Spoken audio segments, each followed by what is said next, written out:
Bonsoir à tous, bienvenue dans l'émission En Vue. Je suis Yol et je suis toujours accompagné de Pierre à la technique. Comment ça va, Pierrot? Ça va très très bien. Il fait beau, on profite pas du soleil, mais on profite autrement. Exactement. Euh, Bienvenue dans cette émission. N'hésitez pas à interagir dans le chat, à poser des questions, à faire des remarques. On essaiera d'y répondre. Et je vais laisser notre invité se présenter. Salut Yol, salut tout le monde, salut Pierre. Donc moi je suis Aurélie. Ouais. Je suis ravie d'être parmi vous, honorée d'être invitée après tout. Quand j'ai vu les autres épisodes, je te l'ai dit en préparant l'émission, j'étais impressionnée. Donc voilà, je suis super contente. Et je suis Aurélie, donc une habitante de Pontoise, donc voisine, et la directrice du forum de Vauréal, qui est une salle de concert à côté. Ok, ça marche. Je te propose qu'on regarde un petit peu le média d'introduction pour Ok. te présenter un petit peu le forum. Donc on passe tout de suite à la rubrique En vrai. Chez nous on parle en vrai. Chez nous on parle en vrai. Chez nous on parle en vrai. Chez nous on parle en vrai.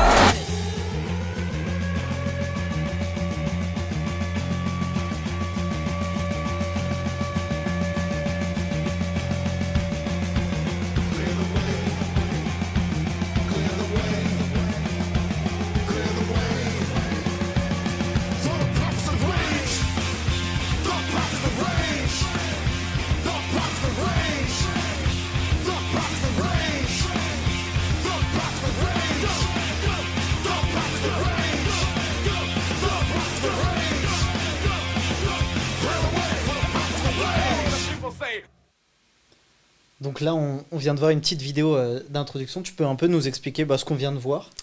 Ouais, alors ça fait déjà bizarre de voir des vidéos avec du public. Ouais. Enfin, franchement, j'ai envie d'y retourner. Là, ça fait presque un an qu'on est à l'arrêt.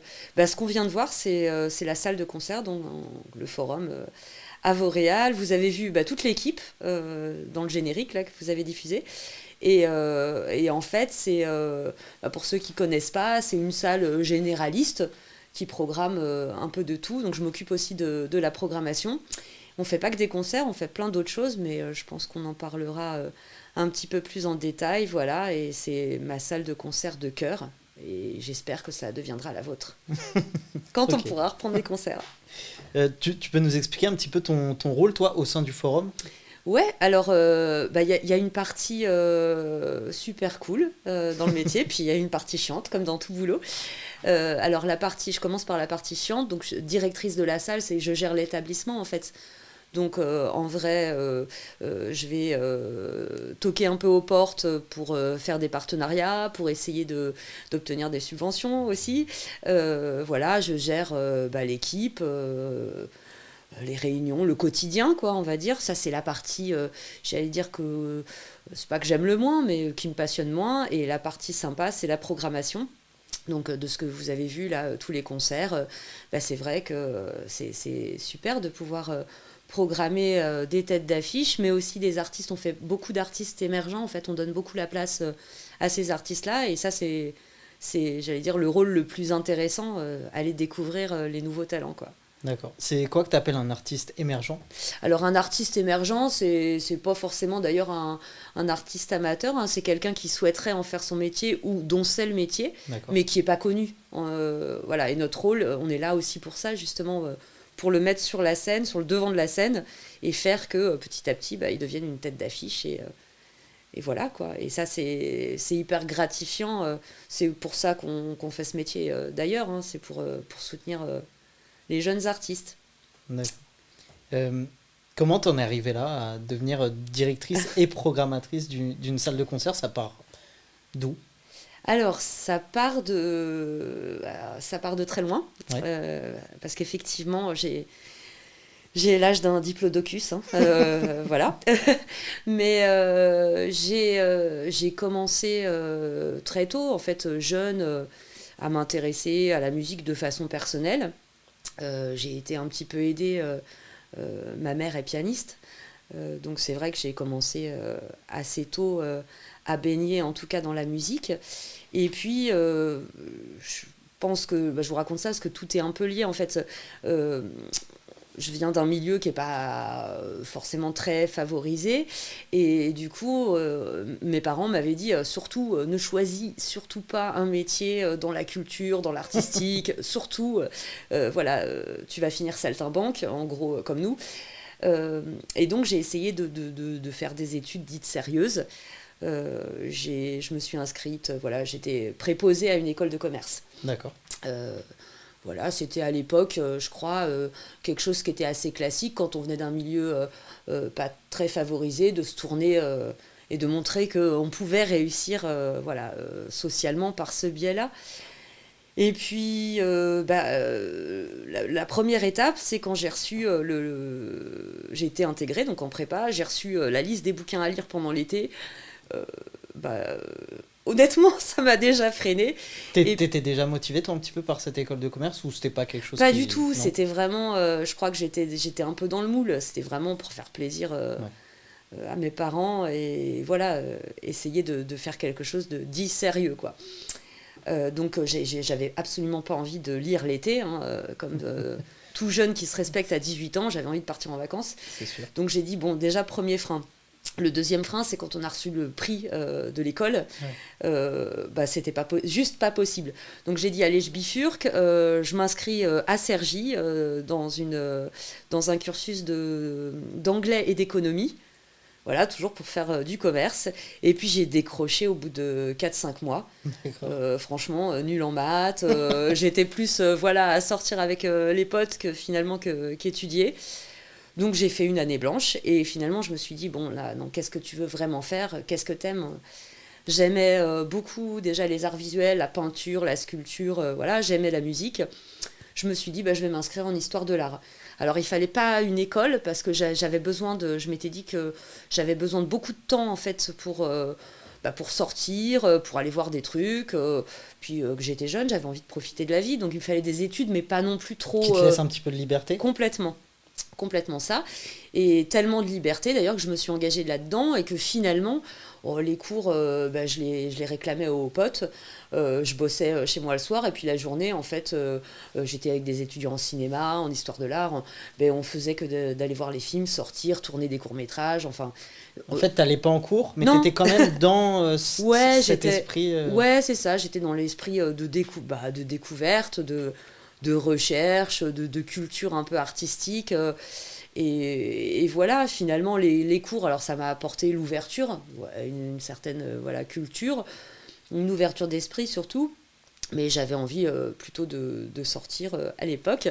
Bon, j'ai continué quand même là-dedans. J'ai fait donc 5 années en histoire de l'art. Donc tu réussissais quand même sans aller trop en cours. Ouais, alors c'est vrai que j'ai toujours eu une bonne étoile, une bonne étoile dans ma vie. J'ai toujours su travailler quand il fallait, et puis m'amuser beaucoup aussi quand il fallait. Donc j'ai réussi quand même ces études-là. Je me destinais pas du tout au professorat, parce que quand on est à la fac, souvent on se dit on va devenir professeur et tout. Et en fait, c'est pas quelque chose, je me sentais pas assez confiante en moi pour enseigner en fait. D'accord.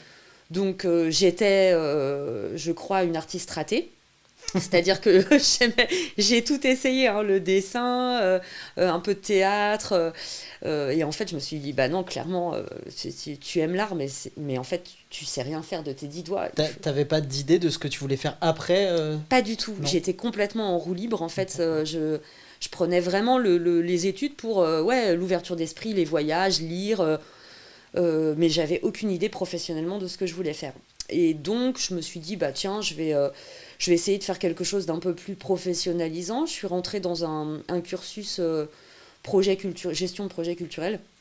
Et c'est de là, en fait, tout a vraiment démarré professionnellement, les stages, le bénévolat, Et j'ai commencé à bosser à la fois pour une association qui organisait la fête de la musique sur Paris. Donc on a organisé le concert au ministère de la Culture. C'est là où j'ai rencontré Zazie et Iggy Pop. D'accord. Donc, je vous laisse deviner quelle personne j'ai retenue. Voilà. Mais en gros, j'ai mis un peu le pied dedans par ce biais-là. Et en parallèle, j'avais des petits boulots. Je bossais en galerie, en fait. D'accord. Donc, je n'étais pas encore insérée dans le milieu de la musique. Je bossais en galerie, Ça consiste en quoi de travailler en galerie? Alors, à En cette tout cas, toi, ce époque-là, que tu faisais. ouais, à cette époque-là, en fait, on gérait avec une autre amie de la fac un espace qui était juste au-dessus du Bataclan, qui s'appelait l'espace 8 novembre. C'était un centre d'art contemporain. D'accord. Donc, on accrochait les expos, on faisait de la médiation. En fait, on accueillait les gens, les visites, la rencontre avec les artistes. On accrochait aussi chez les collectionneurs. Et puis le soir, il y avait souvent des vernissages. Donc nous, on était là pour créer un peu d'événementiel autour du vernissage, programmer un peu de la musique, des choses comme ça. En gros, Ça te plaisait de faire tout ça? Ouais, c'était sympa. Il y avait beaucoup d'administratifs. D'accord. À moins d'être galeriste soi-même, en fait, on rencontre les artistes, on va chez le collectionneur, mais c'est quand même beaucoup de comptabilité, de papier, de paperasse. Donc, en fait, je me suis assez vite fait chier. Voilà. Et bosser dans un musée, c'était trop institutionnel à l'époque. Enfin, quand on est jeune, on pense pas forcément à rentrer, en tout cas moi à l'époque, dans ce genre d'institution-là. Et de fil en aiguille, j'ai postulé à une annonce. Ils cherchaient une programmatrice art visuel à Glazart et au Divan du Monde. En fait, c'était la même équipe qui tenait les deux lieux à l'époque. Et donc, ça consistait en programmer les expositions mensuelles, les soirées courts-métrages, créer de l'événementiel autour de l'image. Et j'ai commencé en fait, à travailler dans une salle de concert par le biais des arts visuels, quoi. C'est quoi qui t'a donné envie dans cette annonce? Ce qui m'a donné envie, c'est plutôt l'idée, en fait, toujours du côté hybride des choses, en fait, qui est à la fois de la musique, du cinéma.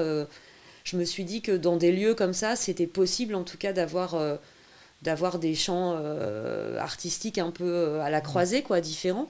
Et puis, ce qui me plaisait beaucoup, c'était l'activité du lieu.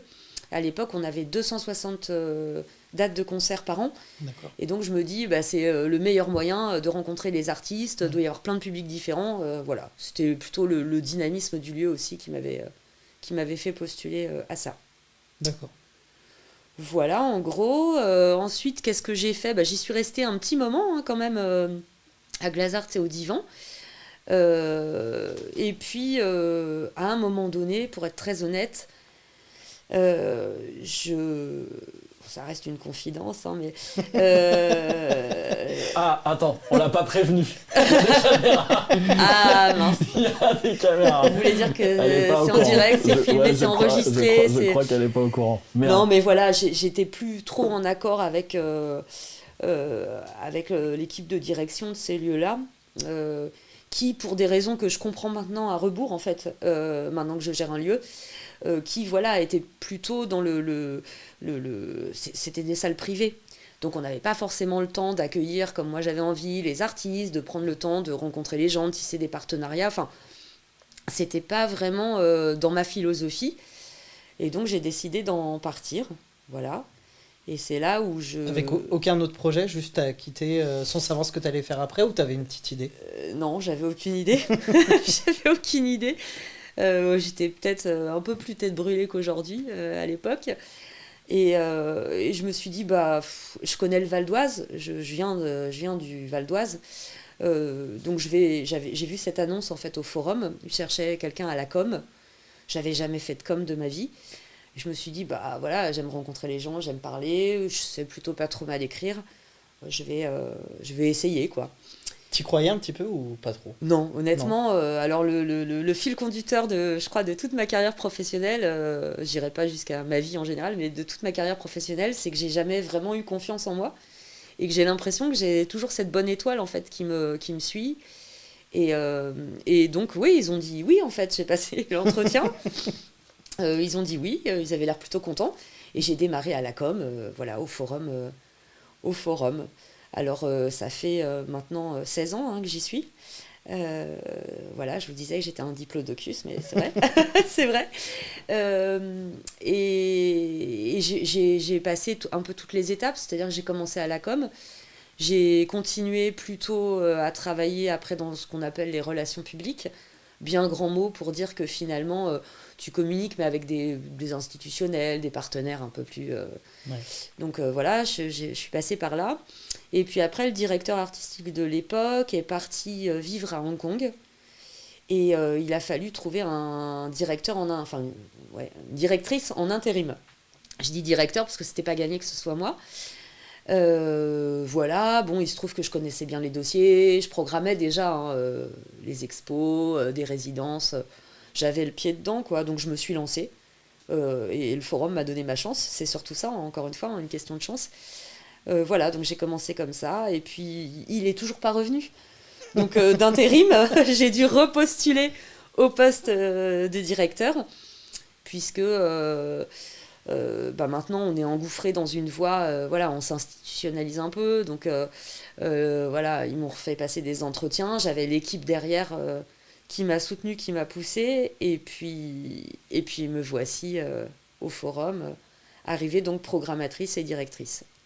T'avais déjà imaginé que que tu resterais déjà aussi longtemps au forum? Pas du tout, parce que l'autre fil conducteur de ma vie, c'est je suis un peu nomade, moi. Je suis un peu, je sais pas si vous avez compris, mais dans les études, voilà, je savais pas trop. On sent que tu as besoin de liberté en tout cas. J'ai vraiment besoin, j'ai vraiment besoin de liberté. On en parlera peut-être tout à l'heure, mais j'aime les voyages. J'ai besoin de tout le temps de bouger, de rencontrer des gens, tout le temps des gens, et puis de me mettre un peu en danger. Ça, c'est aussi le fil conducteur. Et rester 15 ans dans le même lieu et dans le même job, non, jamais. J'y pensais jamais, quoi. Et Mais c'est voilà. quoi qui a fait que t'es resté, enfin tu restes J'ai vieilli. C'est pour ça, quand tu vieillis, t'as... Non, pas du tout. En fait, je sais pas, c'est justement, je crois qu'au forum, on est...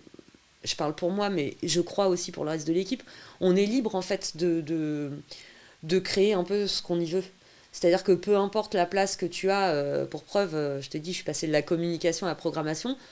En fait, c'est l'envie qui motive les gens, et on est là pour freiner les idées de personne. Et justement, c'est cette liberté, je crois, qui est rare dans les jobs actuels, où là, voilà, chacun peut monter son propre projet. Et c'est l'équipe, en fait, qui me fait tenir aussi. C'est qu'on s'entend hyper bien. Il y a vraiment une cohésion d'équipe qui fait que, voilà, on est tous moteurs. Il y a cette émulation qui est hyper stimulante, qui fait qu'il n'y a pas, jamais de routine. Même dans des périodes comme on vit actuellement, tu vois, on arrive toujours à essayer de se renouveler, même si on n'a pas forcément les idées du siècle, mais on essaye, on tente toujours des choses, et ça, c'est hyper cool. Donc tu as l'équipe qui me fait rester, et puis après, j'allais dire l'environnement. Sur le territoire, on bosse avec des gens qui sont aussi... que moi j'admire, et voilà, ça fait rester, parce que tu tisses des vrais liens, on monte des projets qui ont vraiment du sens, tu vois, c'est pas que sur le papier, quoi. Ouais. Et tu crées forcément des liens d'amitié, des liens affectifs, et ça te fait rester, en fait. Au final, c'est toujours ce qui m'a fait rester, finalement, les liens affectifs. Ouais. Donc toi, tu fais partie de ces gens qui, quand ils se lèvent le matin, sont très contents d'aller au travail? Complètement, quand c'est possible, parce qu'aujourd'hui, encore une fois, c'est un peu plus compliqué. Mais ouais, je trouve ça hyper appréciable. Au bout de 16 ans, tu te lèves, t'as la banane, tu penses qu'à une chose, ouais, c'est retrouver les autres et bosser sur les projets, quoi. Ouais. Bon, après, comme tout le monde, je suis humaine, il y a des jours où t'es moins motivé, ou voilà, mais c'est quand même vachement rare. Donc, Ok. Ça se passe comment ton quotidien un petit peu au forum? Enfin, par exemple, ton rôle de programmatrice, moi je connais pas du tout. Ça se passe comment? C'est toi qui choisis des artistes, c'est toi qui les contactes, c'est eux, c'est... Ouais, alors c'est les deux. J'allais dire, je pense que quand je suis arrivée au forum et que j'étais pas encore programmatrice, le boulot était un peu différent, dans le sens où la salle, elle était moins connue. Donc c'était plutôt nous qui allions vers les artistes. Depuis une dizaine d'années maintenant, et la petite réputation qu'on a pu se faire au moins au niveau d'Île-de-France, voire quand on fait quelques dates phares, même au niveau national, hein, je pense, c'est pas une connerie de dire ça, on est vraiment reconnu aussi au niveau national. C'est plutôt les artistes qui nous demandent de jouer.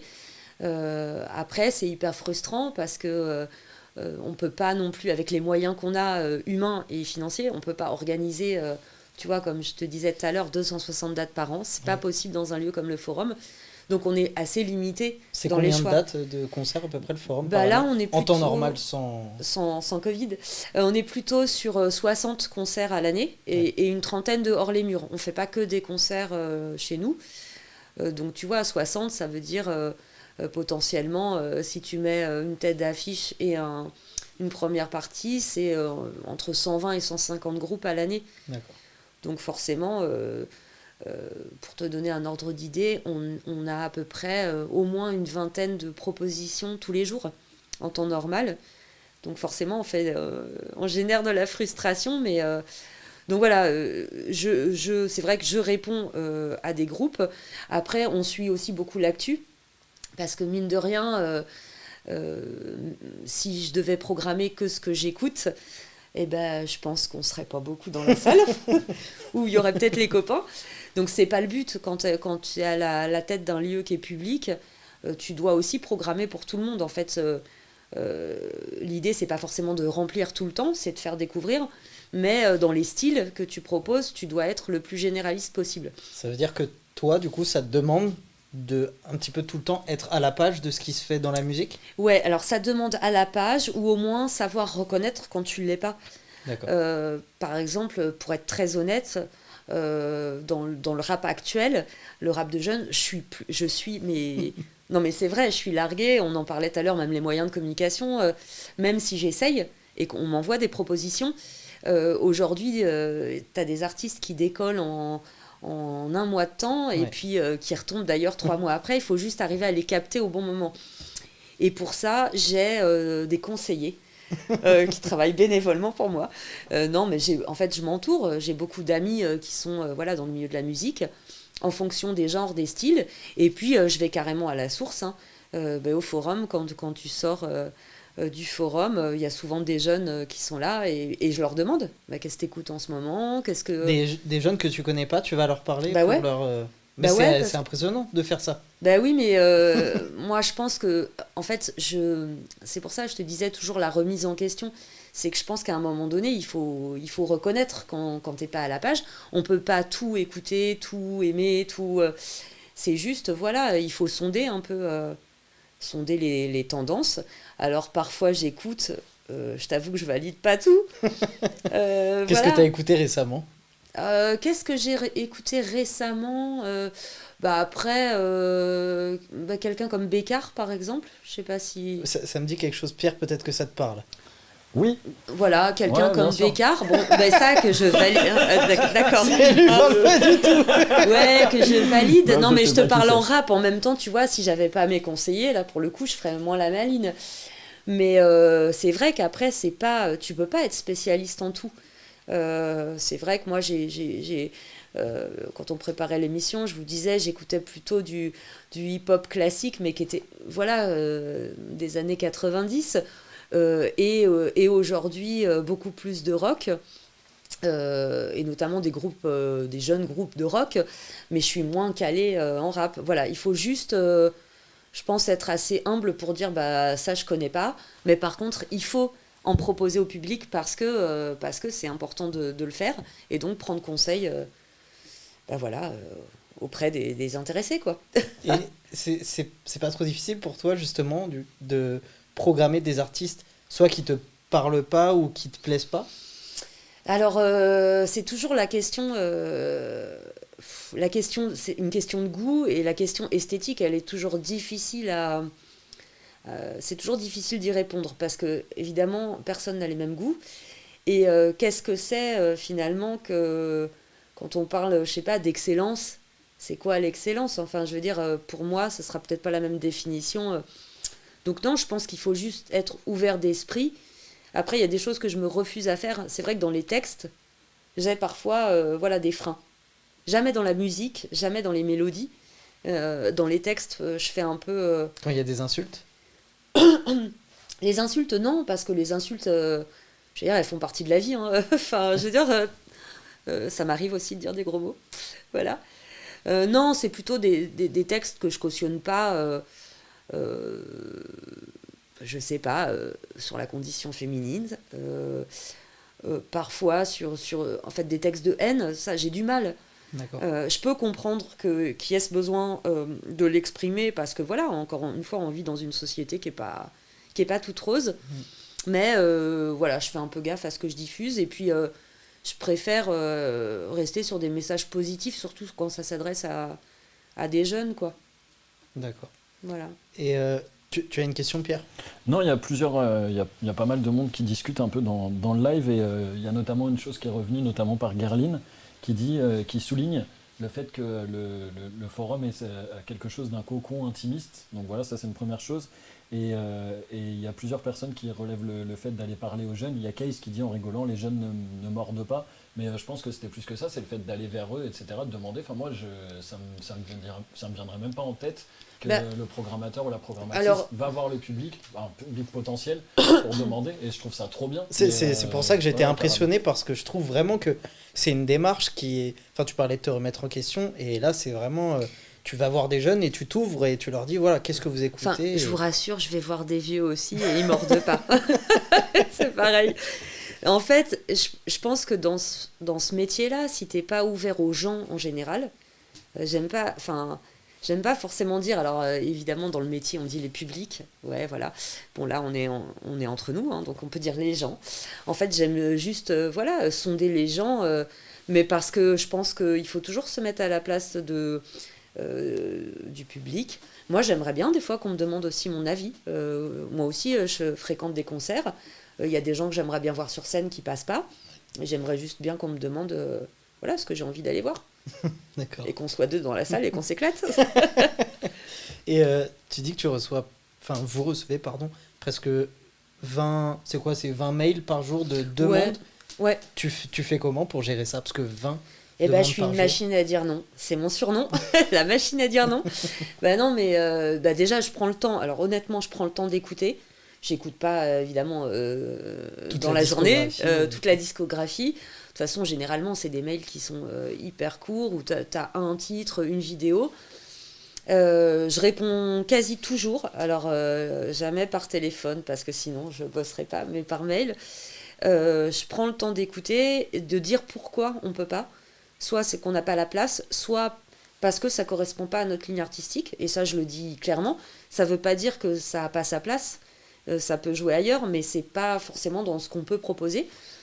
Et je pense qu'il faut être honnête avec ça et même être honnête avec les artistes, parce que sinon ça veut dire qu'ils s'engouffrent aussi dans une voie qui est peut-être pas... Donc tu as un petit peu aussi ce rôle de conseiller, peut-être artistiquement même, certains groupes, alors certains artistes. avec des gros guillemets, parce qu'encore une fois, je pense que pour conseiller un artiste, il faut en être un. Pour moi, c'est ça. C'est pour ça que j'ai plutôt je pense, ce côté humble, humilité, en me disant, toi, tu sais rien faire de tes 10 doigts, tu fais rien, tu montes pas sur scène, faut quand même en avoir pour monter sur scène, s'exposer, être devant un public. Moi, déjà, pour ça, je respecte l'artiste pour ça, déjà. Savoir mouiller le maillot et s'exposer devant des gens, pour moi, c'est hyper impressionnant. Non, c'est pas forcément des conseils artistiques, c'est plutôt des conseils par rapport à ce que moi j'observe du métier. Voilà comment ça peut être perçu, ou voilà là où ça pourrait passer. C'est plutôt des conseils professionnels que vraiment purement artistiques. Je m'en sentirais pas la capacité. Ça doit quand même te prendre pas mal de temps, je pense, de faire tout ça. Alors pas assez, je te disais, il y a aussi toutes les tâches du quotidien où voilà, c'est moins glamour. Mais en fait, la diffusion, les concerts, la programmation de concerts, c'est finalement que la partie visible de l'iceberg de notre travail, et c'est qu'une toute petite partie du boulot. Moi, mon rôle au forum, c'est aussi d'impulser des projets, et le projet du forum, c'est pas que l'artistique, c'est un projet qui est socio-culturel. Je rejoins grandement la philosophie d'un de vos invités, notamment le premier, que je salue s'il nous regarde, Hugues. Pour moi, un projet comme le forum, ça s'inscrit forcément avec des partenariats, des associations, des gens avec qui tu bosses au quotidien pour toucher les gens de façon encore plus large. Et nous, notre but aussi, c'est d'essayer de faire passer la culture là où elle y passe le moins. Alors, on travaille beaucoup avec les jeunes, c'est vrai, mais on travaille aussi avec des personnes qui sont un peu plus en difficulté. Voilà, et je trouve que ce rôle-là, il est hyper important pour des gens qui n'ont pas forcément la chance que j'ai eue d'ouverture d'esprit. Voilà, c'est pas forcément une question de moyens, mais c'est une question voilà, si à la base tes parents ou tes amis t'ont pas ouvert sur des choses, et ben je trouve que c'est notre rôle de se placer là et d'essayer de raccrocher des personnes qui parfois décrochent un peu aussi de la société. D'accord. T'as l'air de mettre vraiment beaucoup d'importance dans les rapports humains. On a l'impression que vraiment t'as cette envie d'aller vers les autres. Ouais, bah je pense que c'est mon côté artiste raté. Un artiste, il a envie d'aller vers les gens. Moi, je suis pas artiste, mais j'ai envie d'y aller quand même. Je trouve qu'on apprend beaucoup en fait des autres. C'est comme ça qu'on se construit en fait. C'est comme ça qu'on se construit, qu'on s'ouvre et puis qu'on se cultive. Et je pense qu'aujourd'hui, c'est important pour comprendre le monde dans lequel on vit de se cultiver. J'en avais pas conscience quand j'étais jeune et que je savais pas ce que je voulais faire. Mais je trouve qu'aujourd'hui, c'est l'arme la plus importante. Et c'est pour ça que par le biais de la culture et de nos petits concerts, on essaye d'amener des gens soit à se réinsérer, soit à rentrer dans la vie active, quoi. D'accord, c'est très intéressant en tout cas. Pierre, est-ce que tu as des petites questions? Non, déjà juste une remarque. Je trouve que tu minimises beaucoup l'importance de ce que tu fais. Oui, je suis complètement d'accord. Ah ouais? Ouais. Il y a un truc un peu... Vous voulez dire qu'il faut que je... l'ego un peu plus... En tout cas, quand tu racontes ton parcours, moi je le trouve très impressionnant et même ta philosophie de vie, je la trouve très... je sais pas... très inspirante, peut-être, c'est ça que je peux dire, Pierre. Mais Ouais, après, je te dis, c'est aussi... ce qui m'aide, je trouve beaucoup, c'est être avec les autres, s'appuyer sur les autres, c'est vraiment... ça te porte, en fait. Tu vois, un projet comme le Forum, c'est pas quelque chose que tu pourrais faire seul. Ou alors, si tu le fais seul, ça dure pas et tu te plantes. Je pense que l'ego, il n'a pas sa place, là. Ou alors, t'es pas raccord avec ce qui se passe aujourd'hui, quoi. Et tout ce que tu dis d'ailleurs fait écho à notamment à Case qui est dans les commentaires avec nous et qui a aussi cette casquette là. Il a plusieurs casquettes. Tu sais que ça va être long. Tu sais que quand je commence à parler... Est-ce qu'on l'a prévenu que tu faisais des interventions des interventions très longues. Ah. Mais en tout cas, il y a Case qui est dans les commentaires et c'est aussi il a la casquette de programmateur et il parle d'humilité. Et lui aussi fait des commentaires très très longs. Alors je peux pas le critiquer parce qu'en fait je leur ai demandé de commenter depuis tout à l'heure et ils me disent mais on peut pas commenter, on l'a pas encore écouté parler. Donc maintenant qu'ils t'ont écouté, ils font des commentaires mais ils sont beaucoup trop longs que je peux pas redonner dans son entièreté. Donc j'essaie de synthétiser le propos. Réinvitez-moi sur l'émission prochaine, j'y répondrai. Et il y a Gerline qui pose une question qui dit comment tu fais, comment vous faites, comment le forum fait pour faire venir autant d'artistes avec autant d'univers différents. En fait, c'est comment on fait. Alors déjà, on a beaucoup de propositions. Il n'y a pas que, ça émane pas que de nos petites têtes. Et après, encore une fois, en discutant avec les gens, ça te donne des idées. Et puis l'équipe est source de propositions aussi.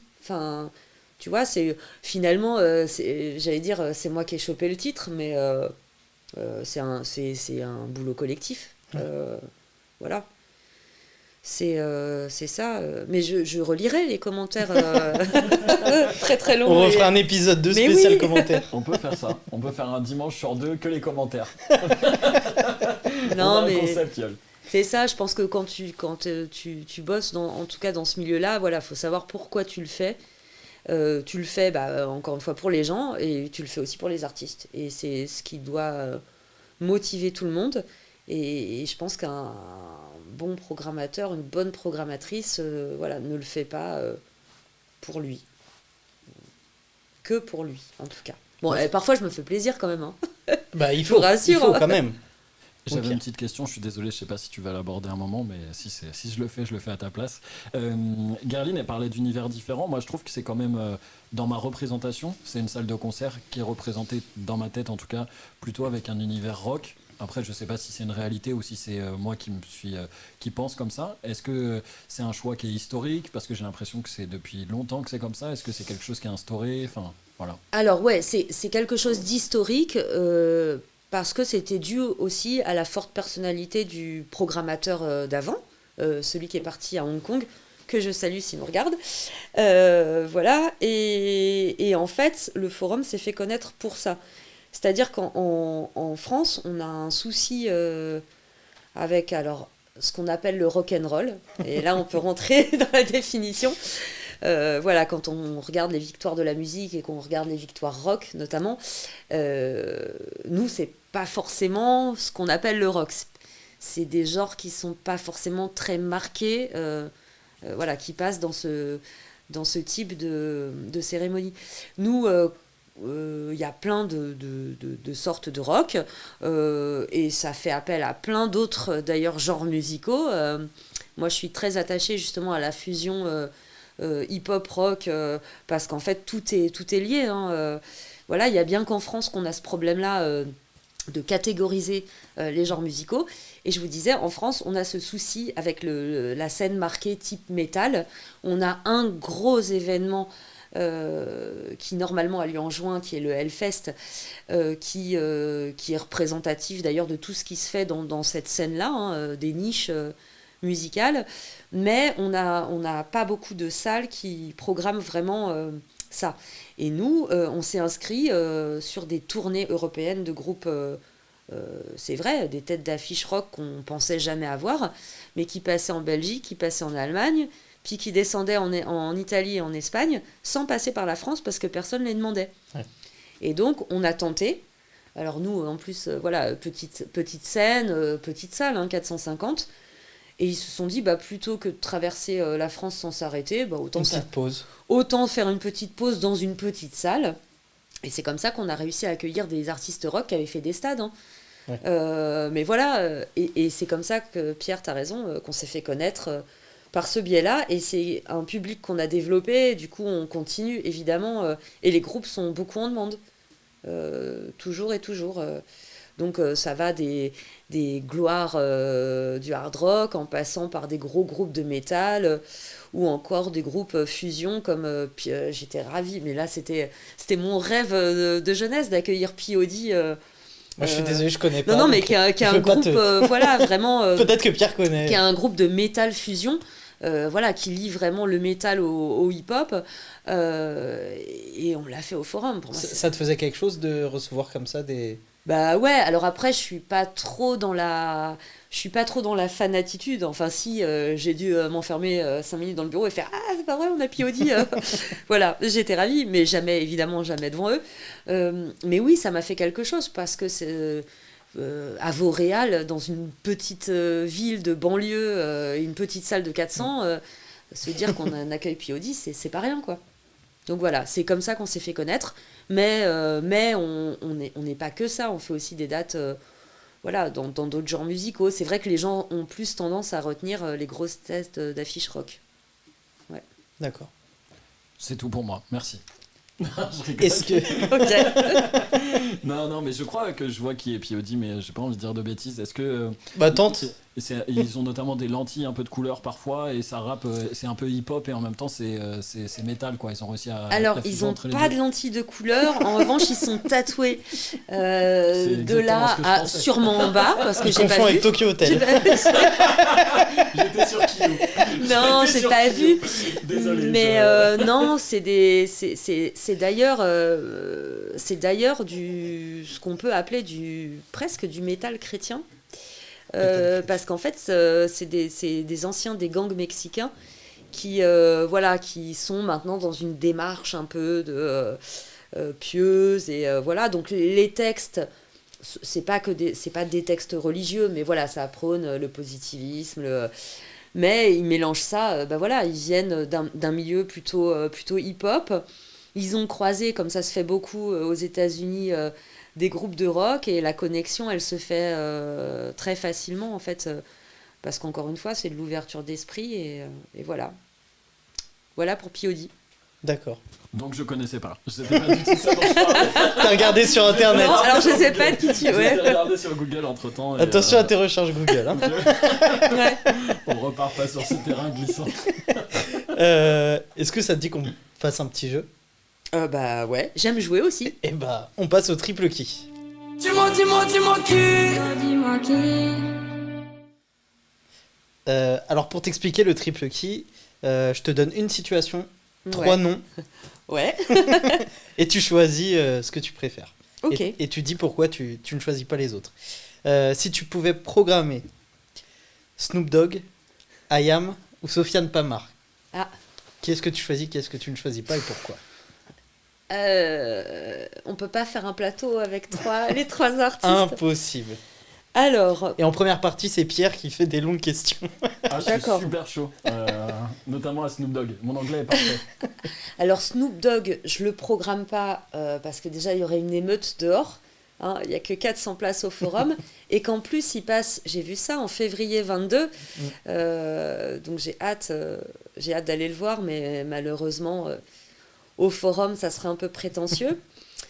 Tu m'as dit IAM ? IAM. Alors IAM, pourquoi ? Parce qu'ils sont de Marseille. Non, je rigole. J'adore IAM en plus. Non, pourquoi je les programme pas ? J'aimerais les programmer en vrai, et on avait d'ailleurs failli le faire au forum. C'était un peu trop gros pour nous, très honnêtement. Et après, je vais plutôt dire pourquoi je programme Sofiane Pamart. Je programme Sofiane Pamart parce que pour moi aujourd'hui c'est vraiment l'artiste qui fait le lien entre plein de choses, entre le piano, j'allais dire la musique, c'est pas de la musique classique mais la musique dite classique, et qui fait le lien avec le rap, l'actualité d'aujourd'hui, la jeunesse, qui peut faire ce pont en tout cas. Et parce qu'il a juste le dernier album là, c'est vraiment c'est magique quoi. Il s'appelle Travel, je crois, voyage, et c'est ça. Et ce gars-là, il invite au voyage du bout des doigts quoi. C'est juste magique. Donc ouais, je programme Sofiane Pamart. Sofiane Pamart. Là, Yo, tu connais Sofiane Pamart. Bah oui. Ah voilà, comme par hasard, comme il a fait du piano pour des rappeurs, là il y a du monde. Là vraiment, il y a un moment donné, il fallait préparer cette émission. Je comprends pas. Je vais le présenter à POD pour la prochaine émission. Il est fou cet homme.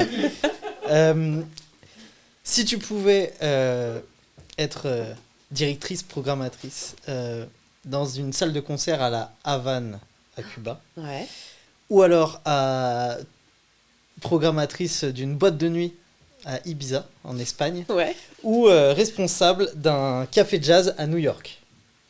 Ah. Qu'est-ce que tu choisis ? Qu'est-ce que tu choisis pas ? Alors, ce que je choisis pas en premier, c'est la boîte de nuit à Ibiza. Parce que je pense très honnêtement, quand tu es programmateur en boîte de nuit, pour avoir un peu bossé sur des soirées à Glazart, je pense que tu prends 10 ans en un an. Donc en fait, non, je ne choisis pas. Voilà, donc Ibiza, non. Le cadre est sympa quand même. Ouais, alors jazz à New York, j'aimerais bien choisir, mais par dépit, je ne choisis pas. Parce que déjà, c'est dans un style unique. Alors j'adore le jazz, mais voilà, s'il faut se cantonner à faire des concerts jazz, c'est réducteur. Tu veux une liberté, toi. Je veux une liberté, c'est ça.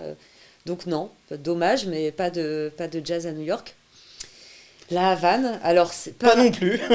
Si, je choisis la Havane. Alors pas tant parce que je serais libre de programmer, je sais pas trop avec le régime si je pourrais programmer tout ce que je veux. Non, mais je choisis la Havane parce que déjà c'est un pays dans lequel je suis jamais allée, qui m'a toujours attirée pour les sonorités musicales qu'on lui connaît. Pour l'histoire aussi des artistes qui ont réussi à se faire un nom malgré la difficulté que ça pouvait être à l'époque. Et puis je me vois... alors ça serait une salle en plein air, hein, voilà, Ah oui. sous les rayons du soleil, et on ferait plein de jams avec des musiciens incroyables, et surtout on danserait, parce qu'on parle de la musique, mais il y a la danse aussi, c'est hyper important. Voilà, donc la Havane. Et t'es prêt à écouter de la cumbia pendant des années, parce qu'ils aiment beaucoup, je crois, ce genre de musique. Je crois pas que ça vient de Cuba d'ailleurs, la cumbia. Mais, Ah non, la cumbia, alors mais je crois qu'ils écoutent beaucoup ce style de musique. Ils sont. ouais, c'est ça. Je crois pas que ça vienne de Cuba. Non, je crois pas que ça Non. vient de Cuba. Mexique, Si vous savez plutôt. dans les commentaires. C'est Alors la Mexique plutôt, cumbia, je pense. sans dire de conneries, parce que j'ai notamment un ami bolivien qui me dit souvent qu'il y a plusieurs cumbias. Donc je crois qu'il y a une cumbia colombienne, il y a une cumbia, et c'est pas, je suis pas assez spécialiste de ça. Mais non, pourquoi? Parce que en fait, c'est pour la joie de vivre que ça représente. En fait, pour moi, c'est la gaieté, et puis tu sens que c'est vraiment c'est ancré, tu vois, dans la culture là-bas, la musique. Et tout le monde en fait, même quand tu es dit non musicien, t'es élevé avec ça. Donc non, la Havane sans hésiter. D'accord. Si tu pouvais ressusciter un artiste et le programmer au forum, entre Georges Brassens, Ouais. Amy Winehouse, j'ai bien prononcé, Pierre, c'est bon, ça te va? C'est pas You mal, c'est speak pas mal. English Vas-y, very bah, well. fais-nous une Amy. petite démo. Amy Winehouse. D'accord. Et Jimi Hendrix. Ouais, alors, bon, mon choix est déjà fait. Georges Brassens, encore une fois, là, le fil conducteur, c'est le respect, hein, de l'artiste. Après, les goûts, finalement, peu importe, hein. Georges Brassens, grand monsieur, hein, écriture et tout, mais j'allais dire, en fait, il met trop de mots, ça laisse pas assez libre cours à mon imaginaire. Tu vois, voilà, les textes sont super bien écrits, mais personnellement, pour moi, c'est pas quelqu'un que je programmerais, que je ressusciterais. Je vais me faire des ennemis. Amy Winehouse, Super genre, bien dit. Hein. alors musicalement, évidemment. Après, si je la ressuscitais, je pense qu'elle retournerait direct en rehab. Donc, est-ce que ça vaut le coup de la ressusciter? Amy, si tu nous entends, je sais pas. Non, en fait, pas Amy. Non, voilà, Jimi Hendrix, parce qu'encore une fois, Jimi Hendrix, pour moi, c'est un symbole, et c'est le symbole de la croisée de plein de cultures différentes. Donc non, évidemment, Jimi Hendrix. Il y a Sabrina qui le propose en nom en plus. On peut le faire aussi comme ça. Eh bah oui. Freddie Mercury et Nina Simone. Ah bah ouais, alors là, les choix deviennent difficiles.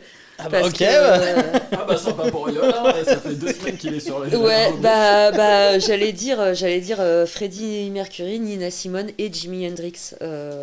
Là, c'est difficile de choisir entre les trois, Et ça honnêtement. ferait un espèce de boys band. Enfin, un boys girl Un band. espace. Un Ah, espace. ouais. Je vois bien Nina Simone au milieu des deux, là, en train de leur donner aussi quelques petites leçons. Non, ça me plairait bien, quoi. Ok, bon bah, si on nous entend là-haut. Ouais. Revenez.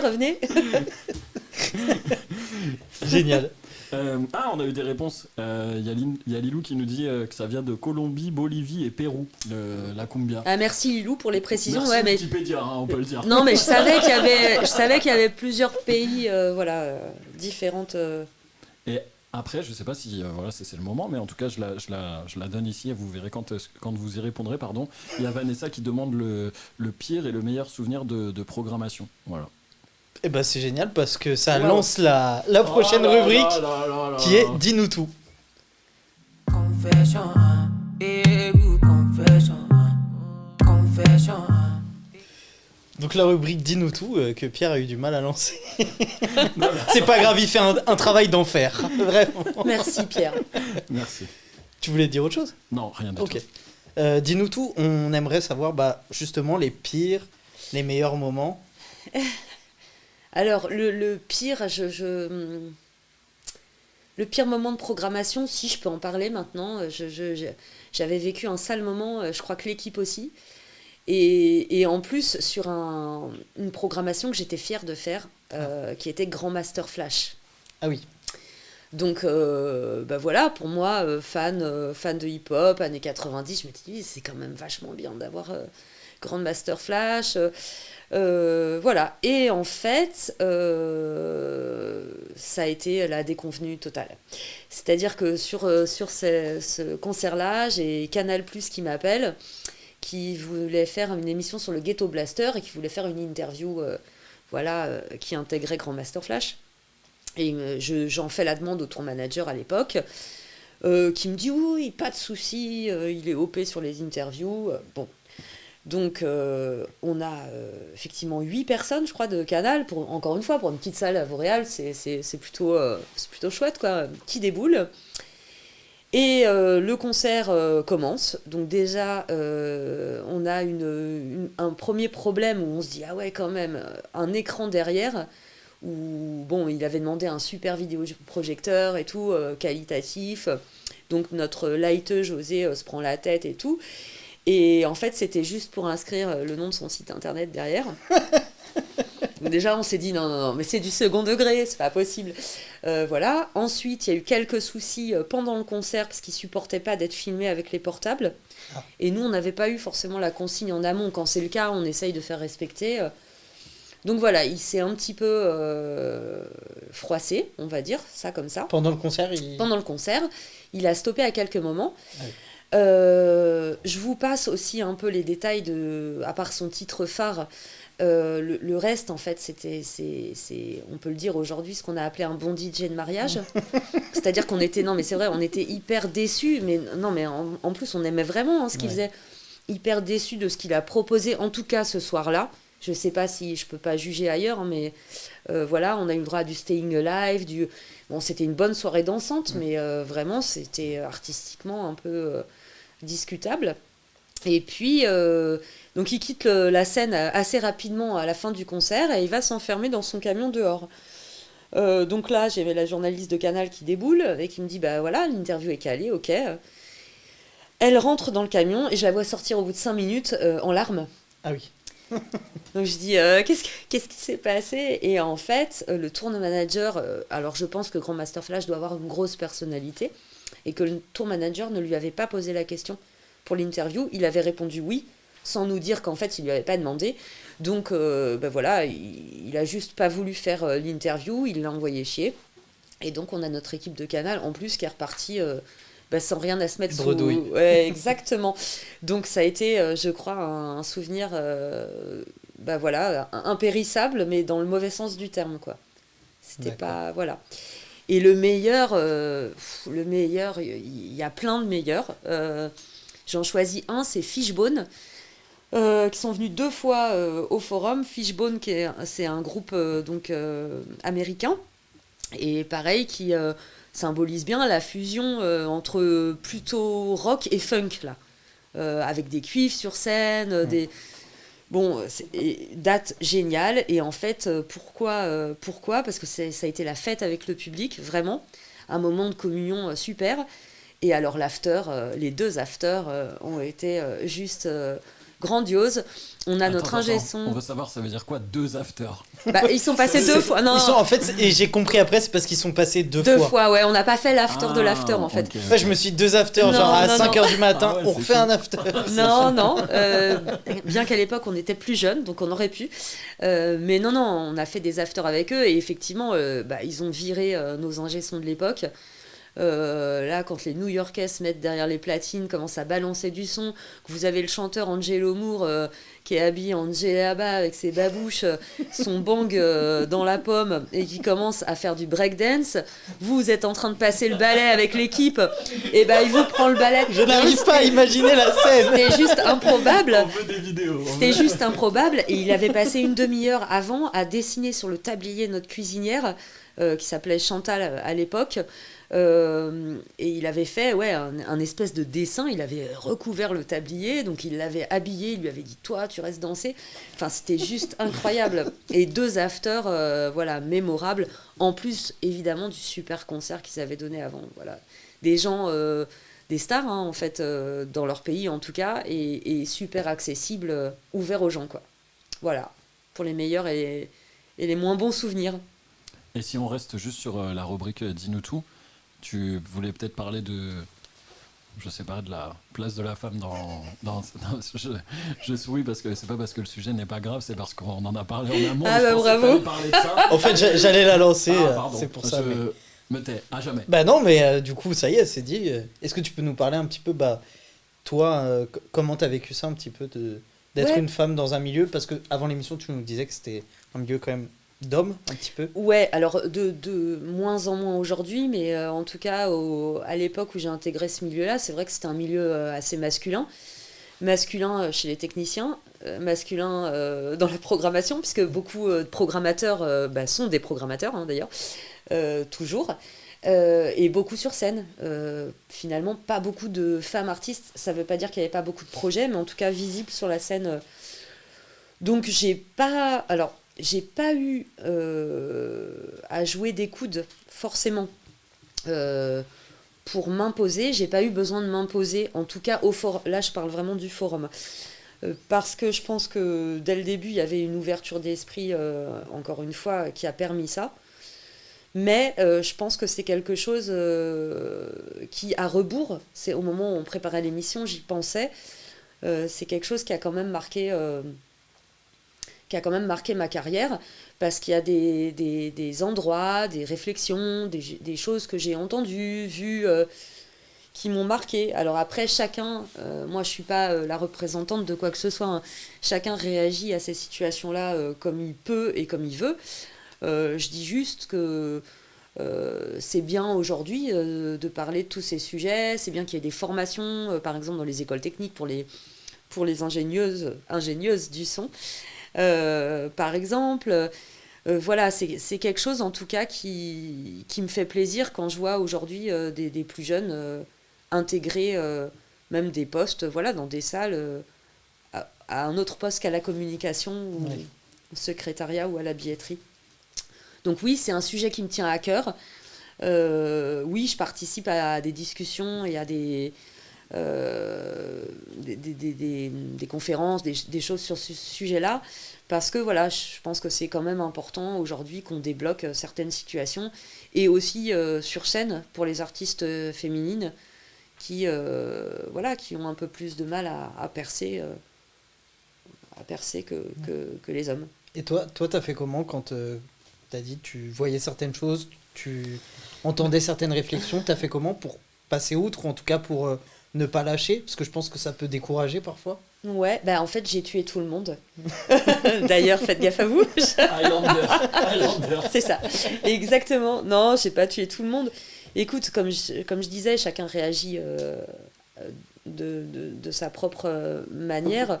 J'ai parfois appris en tout cas, à avoir du répondant, voilà, pour ne pas se laisser faire.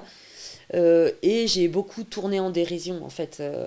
Je crois que c'était le mécanisme aussi à l'époque. C'est en gros, soit, comme on parlait moins de ces choses-là, c'est soit tu disais rien, soit tu tournais ça à la dérision en te disant, en espérant que ce soit du millième degré.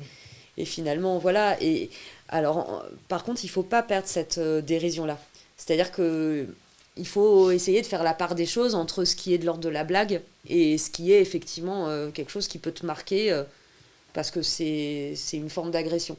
Voilà, mais en tout cas, je m'en suis plutôt pas mal sortie. J'ai tué tous les directeurs. Voilà, pour arriver à la place à laquelle je suis. Il y a Sabrina qui demande dans quelles conditions tu interviens, puisque tu as dit que tu faisais des colloques. Alors, on a monté il y a par exemple 2 ans un colloque avec l'université de Cergy autour de cette place-là, et le Combo 95 autour de cette place-là. Là, on monte en octobre une exposition qui s'appelle « Tu joues bien pour une fille », voilà, en partenariat avec l'association HF Île-de-France, et on va faire intervenir justement la fondatrice de l'asso. Voilà, après j'ai fait quelques participations à des conférences, par exemple à la Maison des Femmes de Cergy, où en fait je viens quand on m'appelle, quoi. Si on m'appelle pas, je viens pas, mais voilà.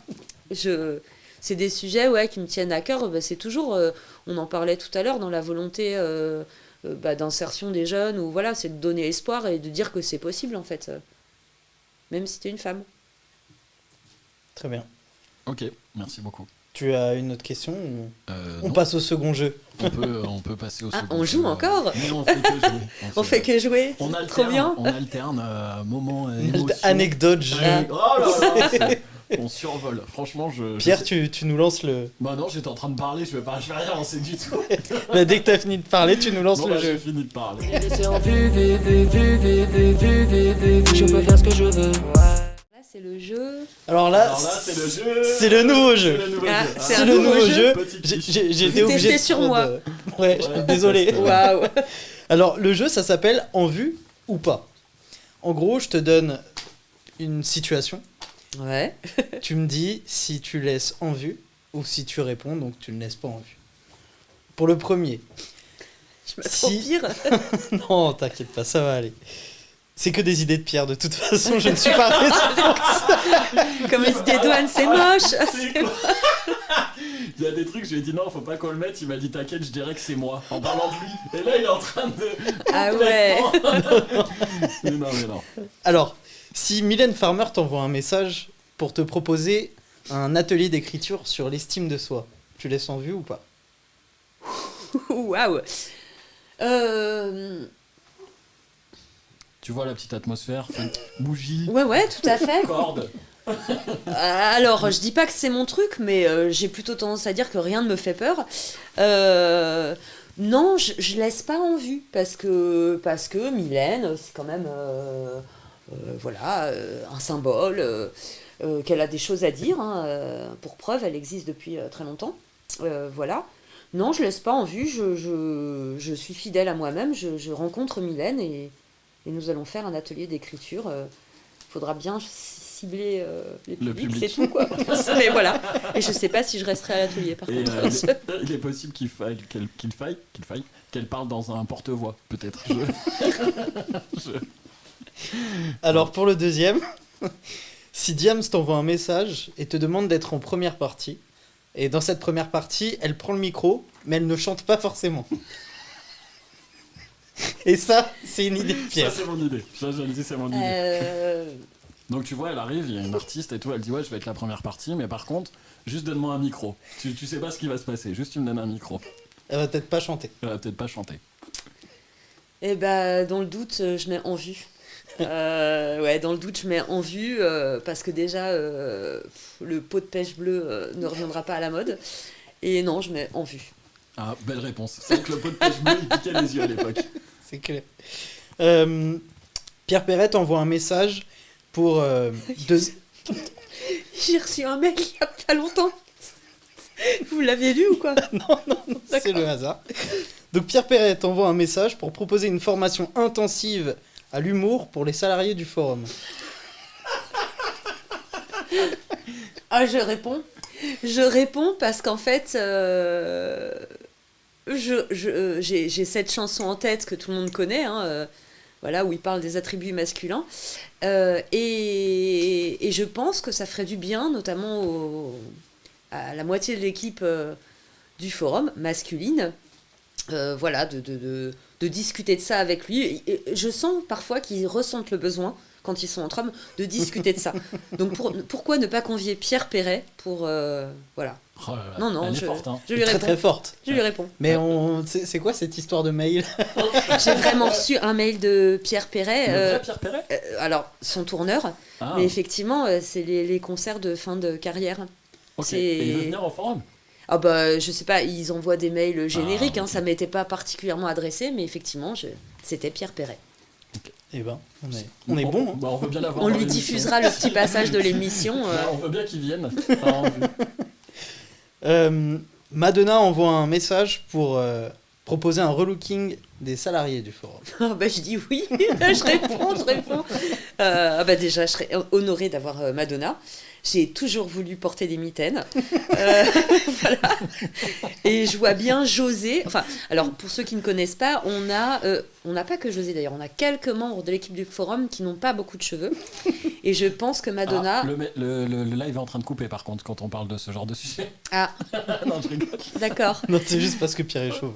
Ah, pardon. Non, mais je disais juste que voilà, elle pourrait leur donner des conseils avec Pierre, les est-ce bandanas. que tu as une petite photo de l'équipe du forum Mais oui, j'ai bien sûr. si on peut Alors, voir c'est ces hommes Ah, à la plage?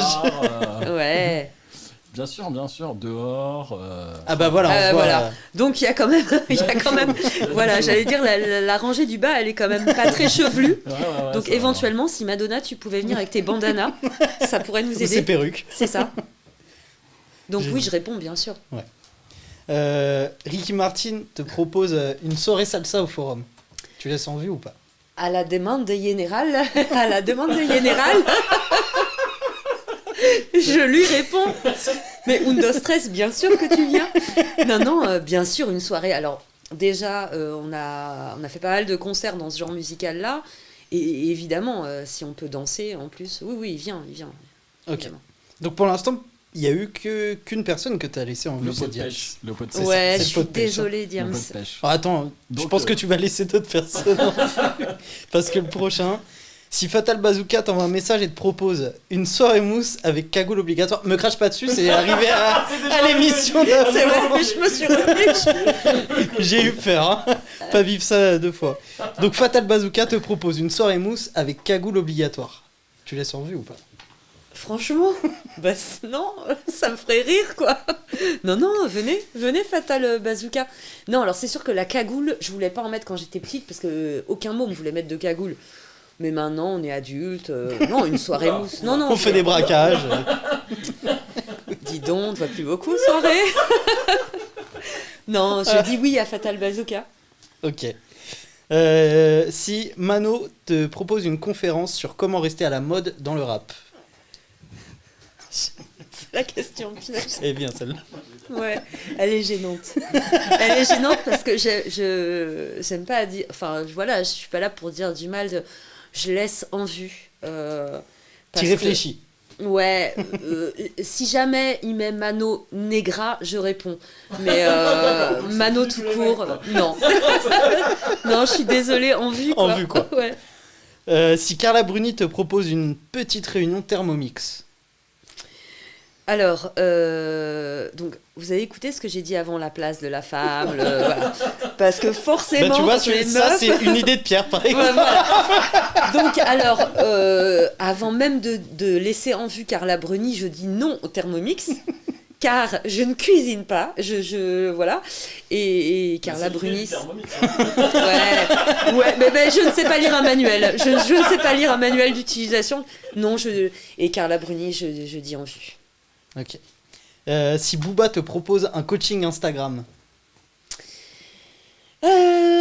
Si Booba me propose un coaching Instagram. Ah, il maîtrise bien, lui, Instagram. Bah, il s'est Ouais, fait bannir 2 fois. Il s'est fait déjà striker 2 fois son compte, 2 quand même. fois. C'est assez fort. Ouais, bah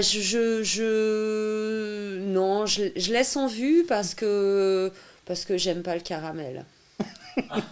C'est une C'est la moula. belle référence. Ah ouais, on connaît quand même. Hein. Il y a c'est- de la référence. De la référence. Si Joey Star, c'est le dernier. Ouais. Joey Star te propose une soirée Uno. Bon, bah je laisse pas en vue, évidemment. Évidemment, je joue au Uno. D'ailleurs, je suis très forte au Championne Uno. de France. Exactement. Et je lui dis, bah viens que je te mette la pâtée au Uno. Non, je lui réponds. Franchement, si Ok. vous pouvez m'inviter à la soirée Uno avec Joystar, Franchement, moi aussi. je suis grave chaud. On filme Ouais, ce qui bah. se passe. Et on voit. Ok, je vous inviterai. Génial. T'avais une petite question, Pierre, ou pas? Non. Il y a eu plein de commentaires en rapport avec ce qui s'était dit, mais voilà, c'était. Bah, je m'excuse pour Mano et Diams. Hein. Oh, bah, c'est. Voilà. Fallait qu'il y en ait qui les sont vus. Je te propose de passer à la prochaine rubrique, les coups de cœur. Such a fucking hoe, I love it. You're such a fucking hoe, I love it.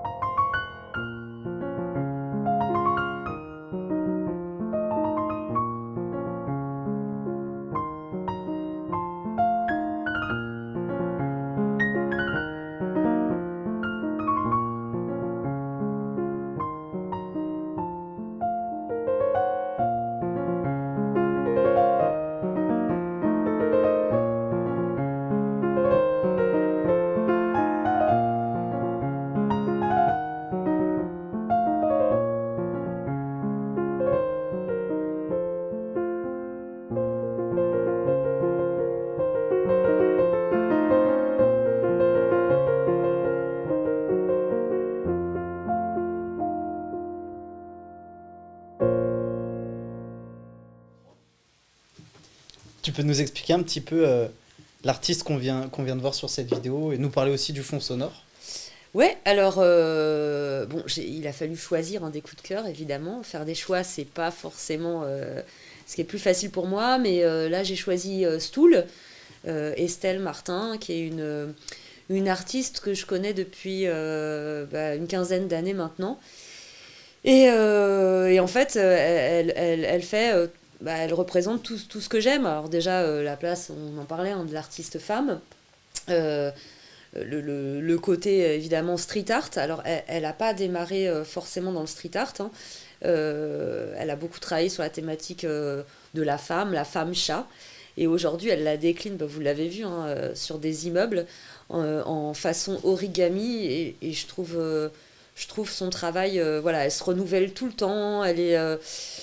C'est quelqu'un que j'aime beaucoup et je vous invite à aller la découvrir. Ça vaut vraiment le coup ce qu'elle fait. Là, en tout cas, de ce qu'on a vu, c'est très, Ouais. très joli. C'est très technique et c'est quelqu'un qui... Elle bosse beaucoup maintenant. Elle est exposée dans pas mal d'endroits. C'est quelqu'un qui revient à Vauréal faire des ateliers avec des gamins sur de l'origami. Ils avaient refait nos toilettes. Génial. Ouais, c'est super. On peut s'enorgueillir de ça, quoi. Ok. On a des toilettes. Vous avez des toilettes stylées. Voilà, et exactement. Et le fond sonore, c'est le coup de cœur du moment. On en a parlé tout à l'heure, Sofiane Pamar, qui pour moi fait bien la jonction entre la musique classique et le rap. Et c'est quelqu'un, je trouve, notamment là dans l'album l'extrait de l'album qu'on écoute là, qui s'appelle Travel. C'est quelqu'un qui fait ressortir, en fait, qui crée un morceau par grande capitale qu'il a visité. Donc il y a Le Caire, la Havane, Medellín. Et en fait, c'est pour moi, on est dans l'imagination pure. Ça laisse libre cours à tout ce que tu peux imaginer. Voilà. Et c'est juste quelqu'un de génial. Et je voulais monter une action avec lui au forum. Donc le manager est du coin, d'ailleurs il est Donny. C'est juste que il va commencer par l'étranger en 2022 si on peut reprendre les tournées et on fera probablement une date uniquement sur son album Piano.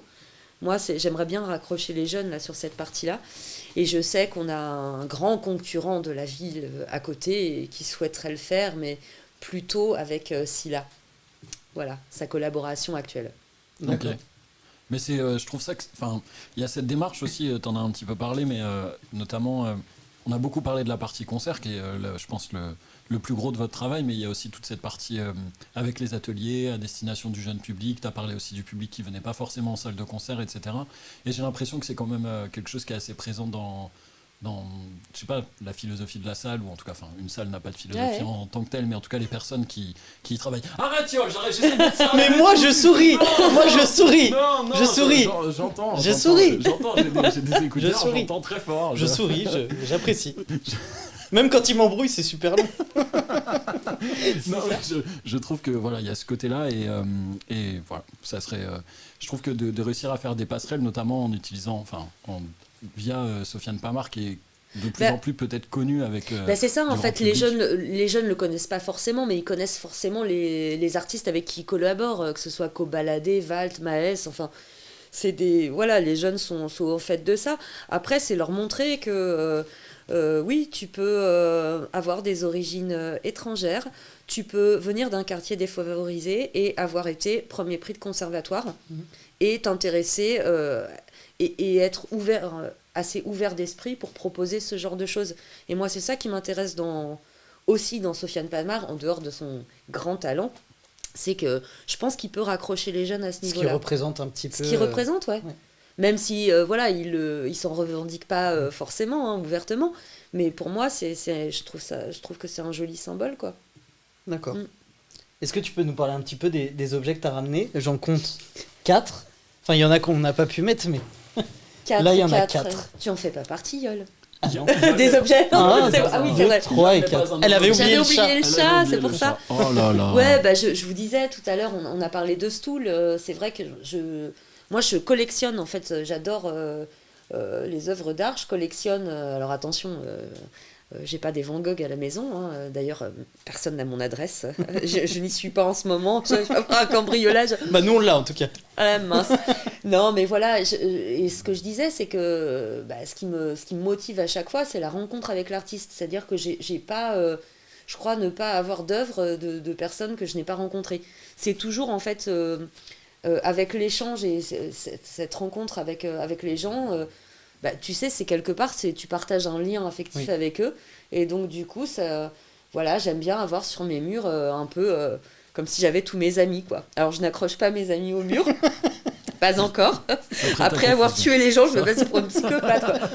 Mais voilà, et Monsieur Chat, voilà, c'est un artiste franco-suisse que souvent vous le voyez plutôt sur les murs, hein. D'ailleurs, c'est un street artiste aussi. Mais il se trouve que on avait volé avec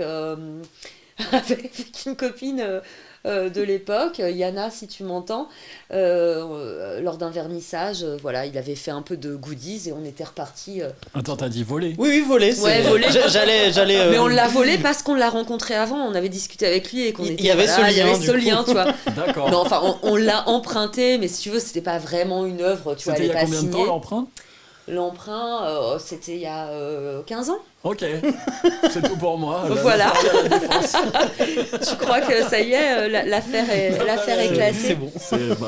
Donc voilà, j'ai ramené aussi, ça j'y tiens beaucoup, c'est lourd hein, en fait. Un calot. Une bouboule, un gros calot. Je ne joue pas à la pétanque. Désolée, je ne joue pas à la pétanque.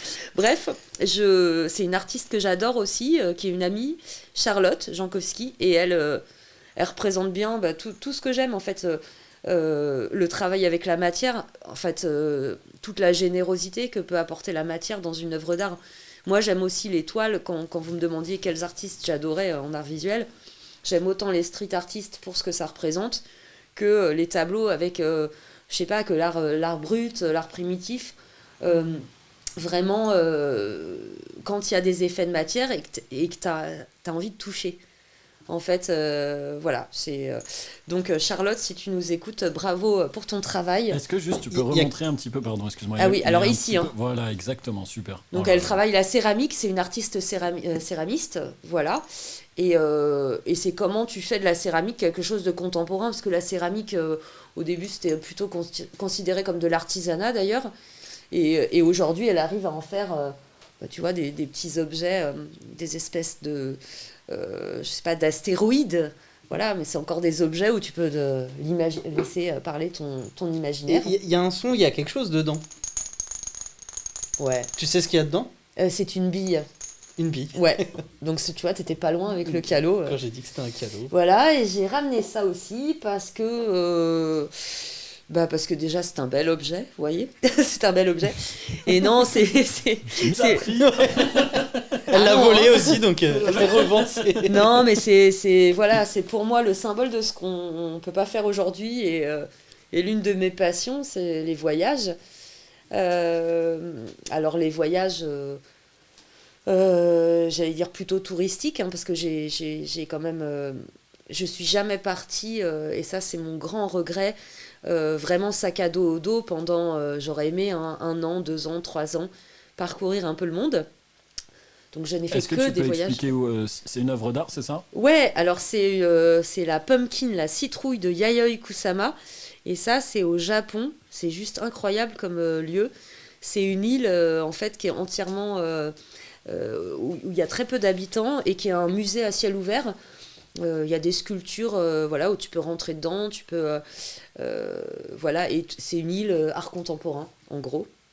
Et la pumpkin de Yayoi Kusama, elle évoque peut-être pas grand chose pour vous, mais c'était les délires un ok, peu, sympa. Non, sympa, mais sympa. Elle évoque un peu les délires des années 70, psyché, tout ce qu'ils pouvaient ressentir voilà, quand ils étaient partis un peu loin en prenant des substances illicites. Sabrina demande si tu as volé aussi le potiron. Enfin, j'ai pas réussi à la porter sur mon dos. Voilà pourquoi elle dit que ça représente pour nous. J'ai malheureusement pas réussi et on n'était pas nombreux lors de ce voyage, donc j'ai même pas pu embarquer une équipe avec moi. Non, mais voilà, toujours allié évidemment. Quand je voyage culture, hein, c'est-à-dire l'objectif c'est rencontrer les gens, manger. Attendez, il y a un commentaire très marrant. Il y a Case qui dit « Salut, c'est Charlotte. Justement, je cherchais ma boule depuis quelques années. » Donc je pense qu'il insinue que tu lui as volé aussi à Charlotte. Là. Non, alors là... Non. Il est marrant. En fait, je viens de réaliser que cette émission va passer en replay, mais il y a vraiment prescription pour l'œuvre. Hein, si, voilà, je me suis mis dans une mise incroyable. Incroyable. Non, mais voilà, l'idée, voilà, c'est les voyages. C'est vrai que si j'avais les voyages, c'est le temps et un peu d'argent, même si je pense que tu peux voyager, finalement, c'est le temps qui est le plus précieux. Ouais. Parce que l'argent, tu peux toujours te débrouiller, en fait,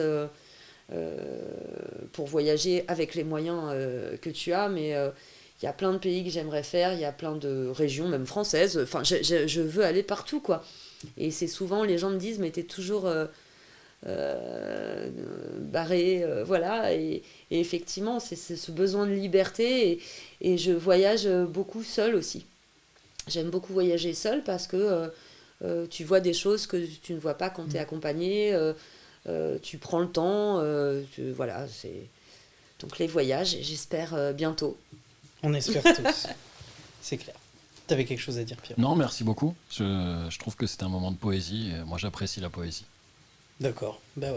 Nous aussi. Nous aussi. Des grands poètes. Donc Pierre va nous réciter une poésie.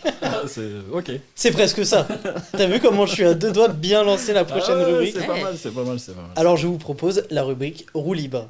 À la roue libre, à la roue libre, à la roue libre. À la roue libre, les bois croisés. Alors la roue libre, c'est assez simple. Tu n'as rien à faire. Voilà, c'est vrai en plus. C'est vrai. Juste, vous n'allez pas me faire rouler, hein. Ok, d'accord. Et je garde aussi l'œuvre de Charlotte. Non, la roue libre, avec Pierre, on a préparé chacun une histoire qu'on va raconter. Moi, mon histoire, c'est pas en rapport avec le thème de l'émission. Pierre, un petit peu plus. On commence par quoi? C'est toi qui choisis. Pierre, d'accord. Eh ben Pierre va commencer. Ok. Tu es devin, tu as lu dans mes pensées. Je vais vous dire pourquoi ça peut pas être moi, puisqu'elle a fait un silence. Je suis pas vraiment quelqu'un qui est défini par le silence. Allez Pierre. Allez, on va pas perdre plus de temps. C'était bien essayé. Alors on est en 2005. Voilà, c'est comme ça qu'on commence mon histoire. On est en 2005. Et cette histoire est complètement folle en fait. Il y a un monsieur d'un bar qui retrouve un homme habillé tout en smoking. Et il trouve cet homme en fait près de la mer. Et il se demande en fait, c'est une vraie histoire, hein, tout est vrai. Et il se demande en fait que fait cet homme à cet endroit-là. Et il va pour lui parler. La personne ne répond pas, donc il se dit qu'il comprend pas la langue. Il se rend compte en fait en essayant de communiquer avec lui que c'est pas juste un problème de langue, c'est qu'il parle pas du tout. Donc là à ce moment-là, il est emmené dans un hôpital. Arrivé à l'hôpital, il dit pas un mot. La seule chose qui se passe à un moment donné, c'est qu'il y a un lien qui se fait avec de la musique. Donc il commence on lui propose d'aller dans l'église du village, et il va commencer à jouer de la musique, et les gens se rendent compte que peut-être qu'il était habillé avec ce smoking. J'ai dit qu'il était habillé en smoking? Oui. Il était habillé avec ce smoking, peut-être parce qu'en fait il est musicien. Donc en fait ils vont essayer de tirer ce fil-là, et petit à petit tous les jours il lui parle de musique, etc. Il lui donne des partitions, et voilà. Et sauf qu'il n'y a toujours aucun mot qui sort de sa bouche. Et un jour... il y a une personne qui rentre dans la salle, enfin comme tous les jours quoi, dans l'hôpital, et qui lui dit, ça fait je crois une centaine de jours qu'il est à l'hôpital, qu'il n'a pas parlé, hein, jamais, et qui lui dit, alors aujourd'hui est-ce que vous allez nous parler? Et là il dit oui. Donc là ils se disent, c'est pas possible, ça fait genre une centaine de jours qu'il n'a pas parlé, et là il se met à parler. Et en gros ils se sont fait venir, donc à la suite de ça, il n'a pas expliqué comment il était arrivé là, parce qu'en gros il était tout mouillé et il parle pas, etc. Et tout ça est vrai, c'est complètement fou cette histoire. Et il y a un journaliste qui est venu, qui l'a pris en photo, parce qu'ils se sont dit, si on fait une photo et qu'on la communique un peu partout le plus possible, on va retrouver d'où vient cette personne.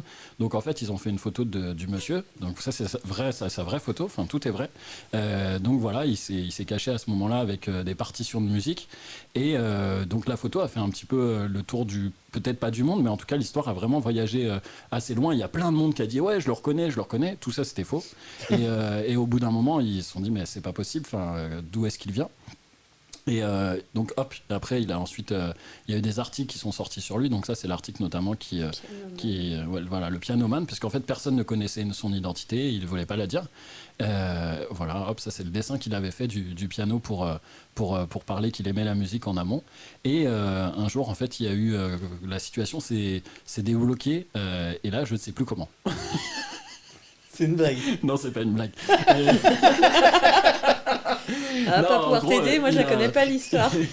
non.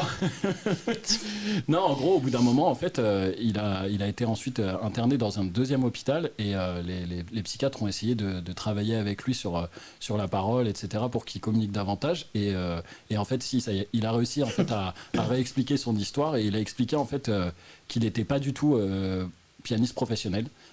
Qu'il vivait en Bavière, en Allemagne, et dans un petit village, et qu'en fait sa situation, il en pouvait plus parce qu'il était homosexuel et qu'il n'était pas accepté par sa famille et les gens du village, donc il avait décidé en fait de se suicider. Donc c'est vraiment pas très joyeux cette histoire. Et la tentative de suicide ayant échoué, et il n'explique pas jusqu'à aujourd'hui, enfin en tout cas les informations que j'ai cherchées, pourquoi il est resté mutique. Il n'explique pas non plus, il dit qu'il ne s'est même pas rendu compte de l'ampleur de tout ce qui se passait, parce qu'en fait, en gros, c'est devenu une histoire où tous les JT reprenaient l'histoire en disant qui est cet homme qui ne parle pas, qu'on a trouvé en smoking. Les étiquettes du smoking avaient été retirées aussi.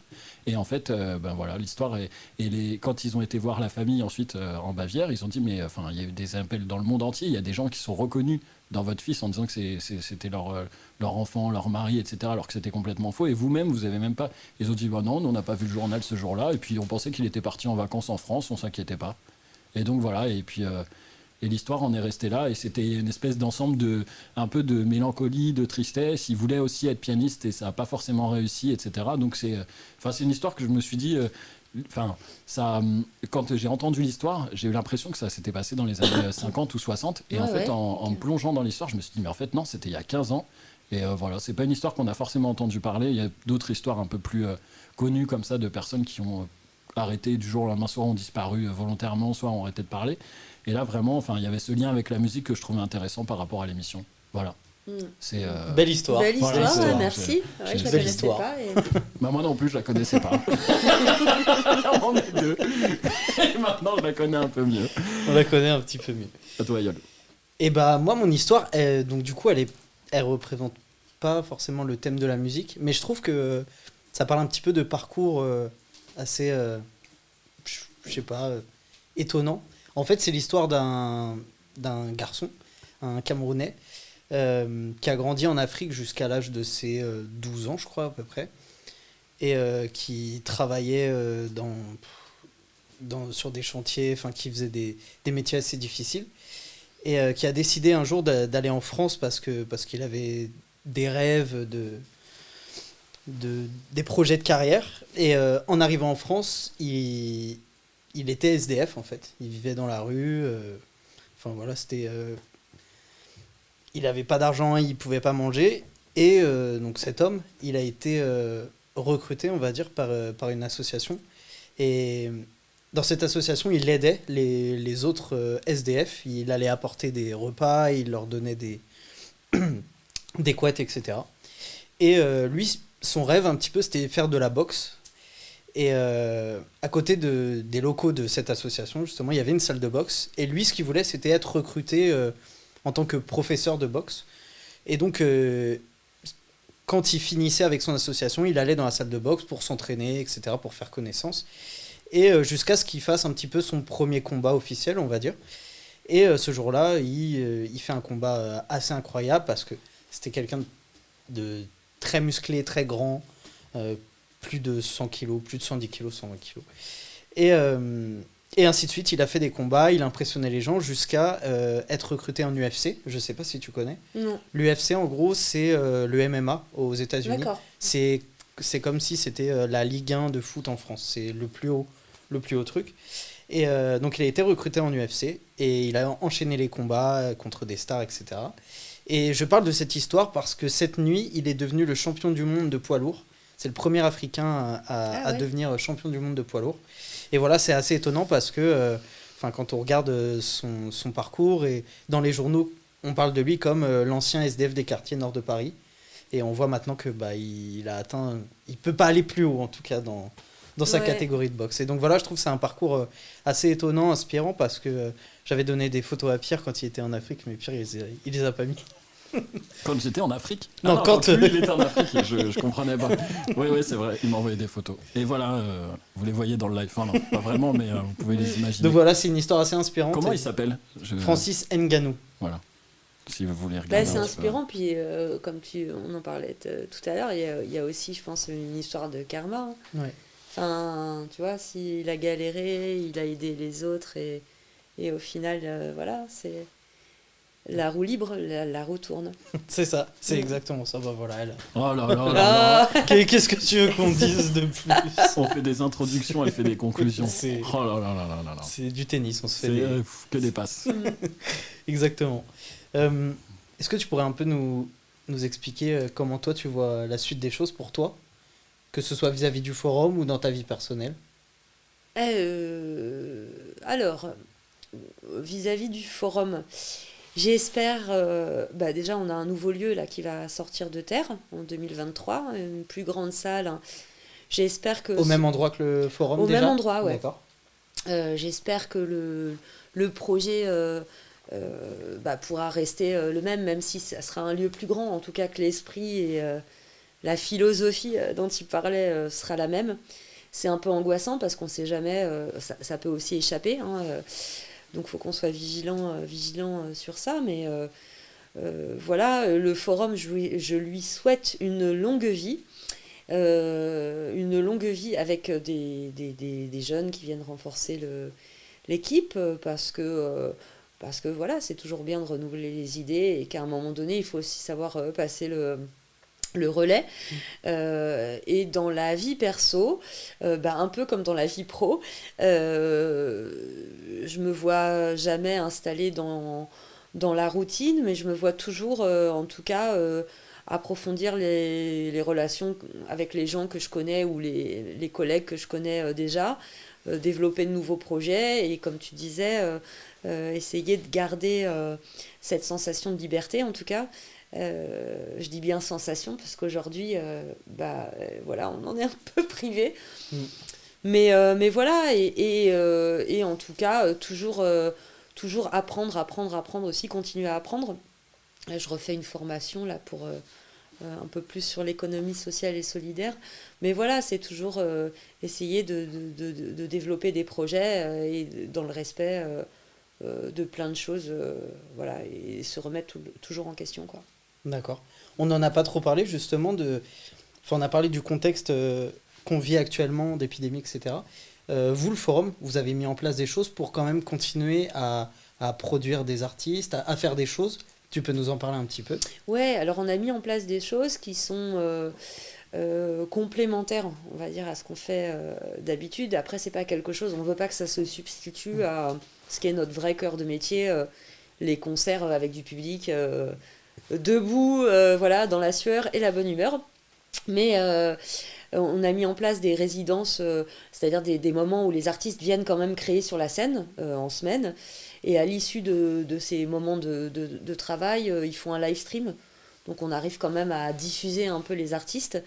Ça nous permettait trois choses. Ça nous permettait de garder un lien avec les publics. On est assez proche, en tout cas, des gens qui nous suivent. Donc c'était une manière de communiquer un peu avec eux. C'est une manière de continuer à aider les artistes parce qu'aujourd'hui, il y en a quand même plein qui sont en difficulté. Et si on peut leur apporter voilà, un petit peu d'aide à un moment donné, c'est bien. Et la troisième chose, c'était aussi ne pas devenir fou. Ça a toujours été le mot d'ordre au forum, même si on l'est un peu, hein, forcément cinglé. Mais voilà, c'était de continuer à avoir des projets coûte que coûte pour essayer de garder le cap, quoi. Donc oui, on fait pas mal de choses. Tu peux donner un petit peu les réseaux sociaux, enfin, comment on fait pour voir ces live streams, par exemple? Alors, eh bien, vous pouvez les voir. Non, mais c'est sur Facebook, en fait, la page Facebook du forum, le forum Vauréal, voilà. Sur Insta, c'est pas diffusé, mais on a une chaîne aussi YouTube. Voilà. Et nous, on n'a pas Twitch parce que on n'a pas Twitch. Bientôt, peut-être. Bientôt, peut-être, ouais. On sait Mais jamais. voilà, et on a le prochain live stream, c'est la semaine prochaine, donc c'est jeudi avec l'artiste Jasper. qui est un artiste qu'on accompagne et qu'on soutient. Donc j'espère que ce sera cool.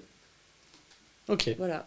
Il y a la prog là pour les gens qui regardent avec Jasper le jeudi, mardi Crook and the Dylan. Il y a Sabrina qui est complètement fan du groupe dans les commentaires, qui arrête pas de parler d'eux, donc elle est contente. Alors ce sera pas en live stream. C'est en émission. Là c'est une ça. émission qu'on a tournée avec eux, mais ça mêle justement une interview et des passages live.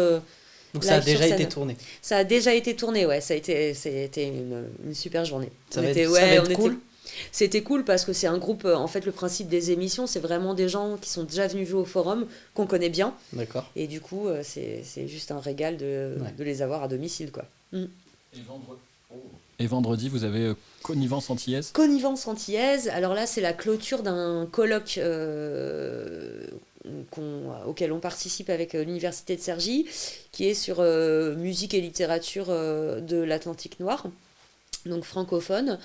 Et on a la chance de recevoir alors Daniel Maximin, qui est un poète incroyable, et Alain Jean-Marie, pianiste de renom, voilà. Et c'est une lecture musicale, en fait. Ils viennent clôturer ce colloque, donc ça sera du stream, voilà. C'est un honneur de les avoir. C'est vraiment de grands messieurs, ouais.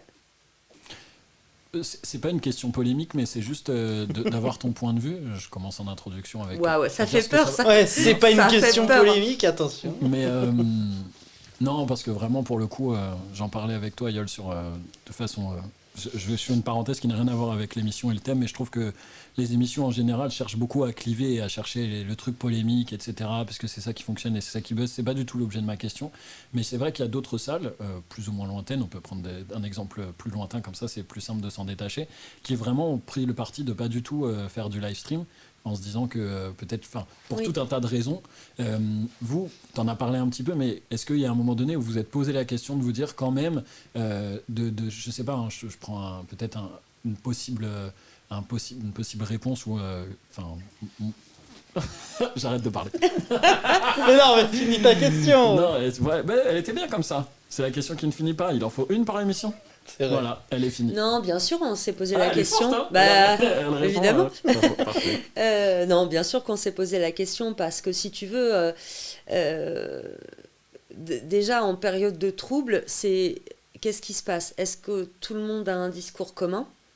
Est-ce qu'on essaye tous de dire on rouvre nos salles? Est-ce qu'on essaye tous de dire, tu vois, quel est le discours commun? Alors je pense qu'évidemment, il n'y a pas de voix discordante, on est tous d'accord pour dire on a envie de rouvrir et laissez-nous rouvrir dans les meilleures conditions possibles, voilà.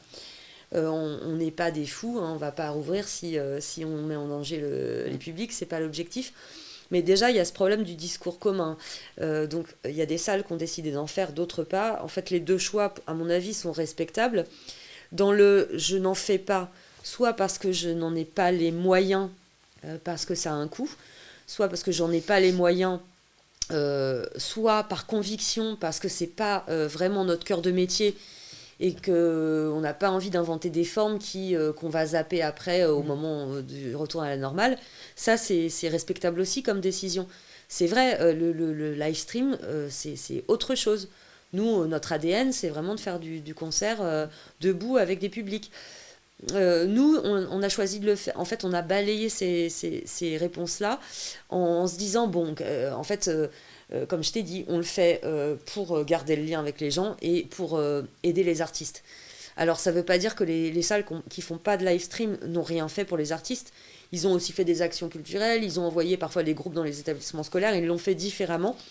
Nous, on a fait ce choix de faire les deux. C'est-à-dire qu'on a continué cette partie action culturelle dans les établissements, mais on a essayé de garder le lien avec le public généraliste avec ces live streams. Et puis, je me suis toujours dit que ça pouvait être aussi un bon moyen, comme la plupart des artistes qu'on fait en live stream sont des jeunes artistes, ça peut être aussi un moyen d'avoir un support vidéo auquel ils n'auraient pas forcément eu accès. Voilà, donc nous, on le voit ça plutôt comme complémentaire. On ne veut pas que ça remplace notre vrai cœur de métier, mais voilà, c'est un outil supplémentaire et surtout qui permet de continuer à faire bosser les artistes. C'est quelque chose que tu aimerais continuer à utiliser si un jour ça se termine Alors, le live stream pur et dur, non, peut-être pas sur un format en entier. Ouais. Mais on a toujours eu cette envie au forum de streamer au moins un titre par concert. Ouais. C'est-à-dire, au moment de toute façon, après, il y a des problèmes de droit hein, qui seraient compliqués à résoudre, mais au moment du concert le soir, c'est vraiment de diffuser un titre. Donc ça, c'était déjà l'idée. Et puis, ce qu'on aimerait peut-être garder, c'est le principe des émissions. Parce que ça apporte autre chose, en fait. Ça fait découvrir le groupe un peu différemment au public. On est plus vraiment sur la personne, plus que sur ce qu'on en connaît d'habitude dans les interviews normales. Donc, je pense que les émissions, on les gardera. Ouais. Ok. Bonne idée, je pense. Tu as une petite chose à dire parce qu'on va pas tarder à conclure. Si... Non, tu as commencé à répondre, ça faisait partie de la réponse, mais Garline a posé la question de savoir comment est-ce que le forum voyait l'avenir. Tu en as un petit peu parlé, mais comment toi tu vois l'avenir, même à titre personnel dans le monde de la musique ? C'est ça. Hein. Ouais, principalement. Après, tu peux nous parler de voyage. Non. Là, on a déjà parlé. Écoute, si on n'était pas, parce qu'on l'est, je pense, l'équipe, si on n'était pas positif et si on croyait pas en l'avenir, on se serait déjà découragé. Nous, on prépare l'après. Donc je pense que ça va profondément modifier de toute façon le paysage. Là, malheureusement, il y a des artistes qui n'ont pas pu sortir leurs albums, qui étaient en pleine émergence. Qui, je l'espère pour eux, mais ne se relèveront peut-être pas. Ça va modifier forcément les choses. Après, je pense qu'il faut continuer. À nous, peut-être, d'inventer aussi des formes. C'est vrai que là, on mise sur l'extérieur. Je pense que les pandémies comme ça ne sera pas la dernière. Non. Donc, je pense qu'il faut commencer à prévoir d'autres choses. Des choses complémentaires, des moments où on est en capacité peut-être de réduire les jauges, de construire un peu différemment les économies. C'est vrai qu'aujourd'hui, beaucoup d'artistes se faisaient, un peu d'argent sur les tournées. Avant, c'était plutôt le disque, aujourd'hui, c'est plutôt les tournées. Et demain, ce sera quoi ? Peut-être les live streams. Ça a commencé à discuter, il y a eu des accords qui ont commencé à être passer entre certaines structures pour permettre aux artistes d'être rémunérés. Mais vous vous rendez bien compte qu'un jeune artiste, si c'est payé au stream, il va pas se faire beaucoup d'argent. Donc c'est comment on arrive à reconstruire, mais je pense qu'effectivement ça va déconstruire et permettre de reconstruire un autre... Et j'ai pas encore la solution, je ne sais pas. Je sais pas. Ok. Voilà. Mais je suis plutôt positive. Oui, enfin, il faut, de toute façon. Il faut. Ouais. Ok, merci pour tout. Pourquoi t'as fait cette tête ? Je sais pas, je sais pas. Mais t'allais dire quelque chose. Non, vraiment mais pas. t'avais une tête de quelqu'un qui allait dire quelque chose. Ah ouais, mais les gens ne voient pas, donc je m'en fiche. Écoute, Pierre, est-ce que t'as un dernier mot ? Parce que sinon, je vais conclure. Ah oui, j'ai des mots. Je cherche à répondre à Sabrina. Sabrina, la chaîne YouTube, c'est juste le forum de Vauréal sur YouTube. Voilà. Ouais, le forum Vauréal, c'est ça. Je cherchais à répondre par commentaire, mais voilà. Non, alors, petite conclusion, voilà. Oui. Ok, c'est parti. Merci beaucoup à tous les deux. Merci aussi à Yol. C'est vrai que d'habitude, je remercie l'invité, mais parfois, j'oublie de remercier Yol, donc je le fais par là.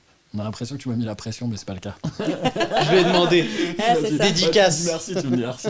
De toute façon, je vous le dis, il y aura peut-être pas de prochaine émission, vu que je pense que je vais les tuer à la fin. C'est ça. Qu'est-ce qu'elle va nous dire ? Elle va tous les buter. Non, en tout cas, voilà, merci merci pour cette émission. Merci à toi. Le jeu, il n'est pas forcément facile d'être devant les caméras avec un moment en live. Tu t'es très très bien débrouillé. En tout cas. Vraiment, c'était tant mieux. Impressionnant. Tu me dis si j'ai le droit. Non, je rigole. J'adore. Ah ouais. Non, en tout cas, voilà, c'est vrai qu'il y a eu. Moi, ce que j'apprécie là dans l'émission qu'on a fait, mais que principalement vous deux, il s'est passé, c'est des moments de jeu, etc., des moments un peu plus sérieux. Et je pense que c'est ça qu'on retrouve petit à petit dans les émissions, et c'est ça un petit peu l'ADN, je pense, de notre émission. Et petit à petit, c'est comme ça qu'on a pensé, et on a. Arrête, c'est pas mal. Mais oui. C'est synthétique. Mais oui. on a pensé, on a créé en même temps. Et je trouve que voilà, moi je suis assez fier de ce qu'on a pu faire et de ce qu'on vous propose à tout le monde qui regarde. Donc voilà, ça c'était pour vous. Bravo à vous. Merci à toi, Ouais, vraiment. merci. Je disais de t'être plié à l'exercice parce que cette histoire de caméra, voilà, je trouve que tu t'y es hyper bien habitué et assez vite il s'est passé ce moment-là tous les deux et c'est ce qu'il faut faire, je pense, pour que ça se passe comme il faut. Et merci à toutes les personnes qui ont regardé. Voilà, il y avait notamment Ange, qui est une collègue à toi qui a commenté là. Donc voilà, c'est vrai que je pense qu'il y a beaucoup de monde qui est là mais qui commente pas forcément. Il faut savoir qu'il faut un compte sur Twitch pour commenter. Sans compte, ils peuvent regarder sans commenter, mais pour commenter, il faut un compte. Donc je pense qu'il y a eu pas mal de monde qui aurait voulu commenter, mais il fallait juste créer un petit compte. J'ai un tout petit mot de la fin parce que en fait j'avais 2 gages, je vous l'avais dit. Il Ah oui, c'est vrai. Oui. fallait que je Mais casse voilà. Diplodocus et il fallait que j'embrasse la famille. La famille, je vous embrasse. Mais Voilà. Diplodocus, tu l'as calé. Elle l'a calé 2-3 fois. Ouais, hein. 2-3 fois. Ouais, je me suis dit, c'est bizarre, on Le- dit pas. Ouais, c'est ça. Il est pas normalement comme expression. Je C'est crois pas vrai. qu'on dit éléphant. Mais comme j'avais oublié que je l'avais déjà casé, bah voilà. Ah non, c'est les éléphants du Parti Socialiste, ça n'a rien à voir, c'est un autre truc. Mais Diplodocus, c'est vrai que. Diplodocus. C'est le côté végétarien. Bien C'est joué. ça. Bien joué. Bah en tout Donc cas. voilà, merci, je te donne la main, Yael. Bah ouais. Bah Pierre a un petit peu tout dit. C'est vrai. Moi, je te remercie vraiment infiniment parce que bah, ça a été un super moment vraiment. Au début de l'émission, je le dis, hein, je suis désolé. T'avais peur, tu pensais ne pas être assez intéressante, alors que t'as été. Bah Enfin, ouais, quand Je trouve que tu as un parcours, même une façon de parler qui est très intéressante, très inspirante. Donc voilà, vraiment, merci Ah bah, beaucoup. merci. Merci d'avoir accepté d'être venu.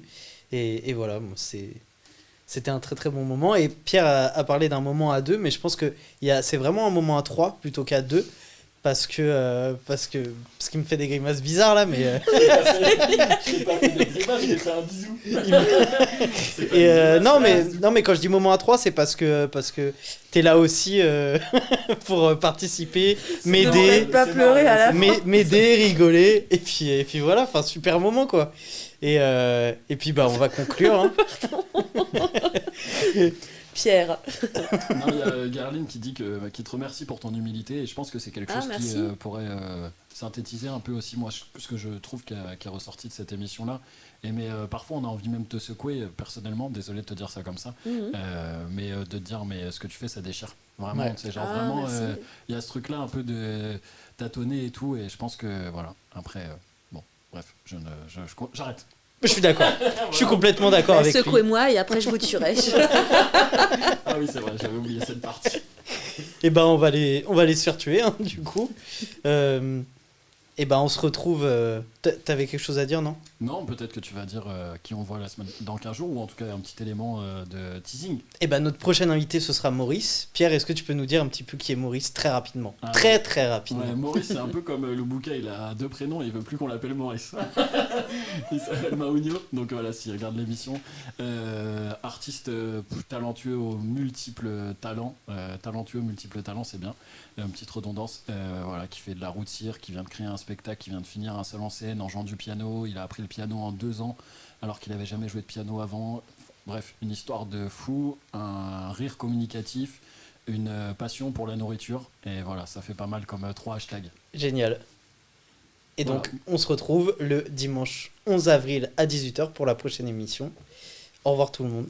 Et merci à tous. Merci Aurélie. Salut!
Bali ama betea, yeah. Mali Bali ama betea, yeah.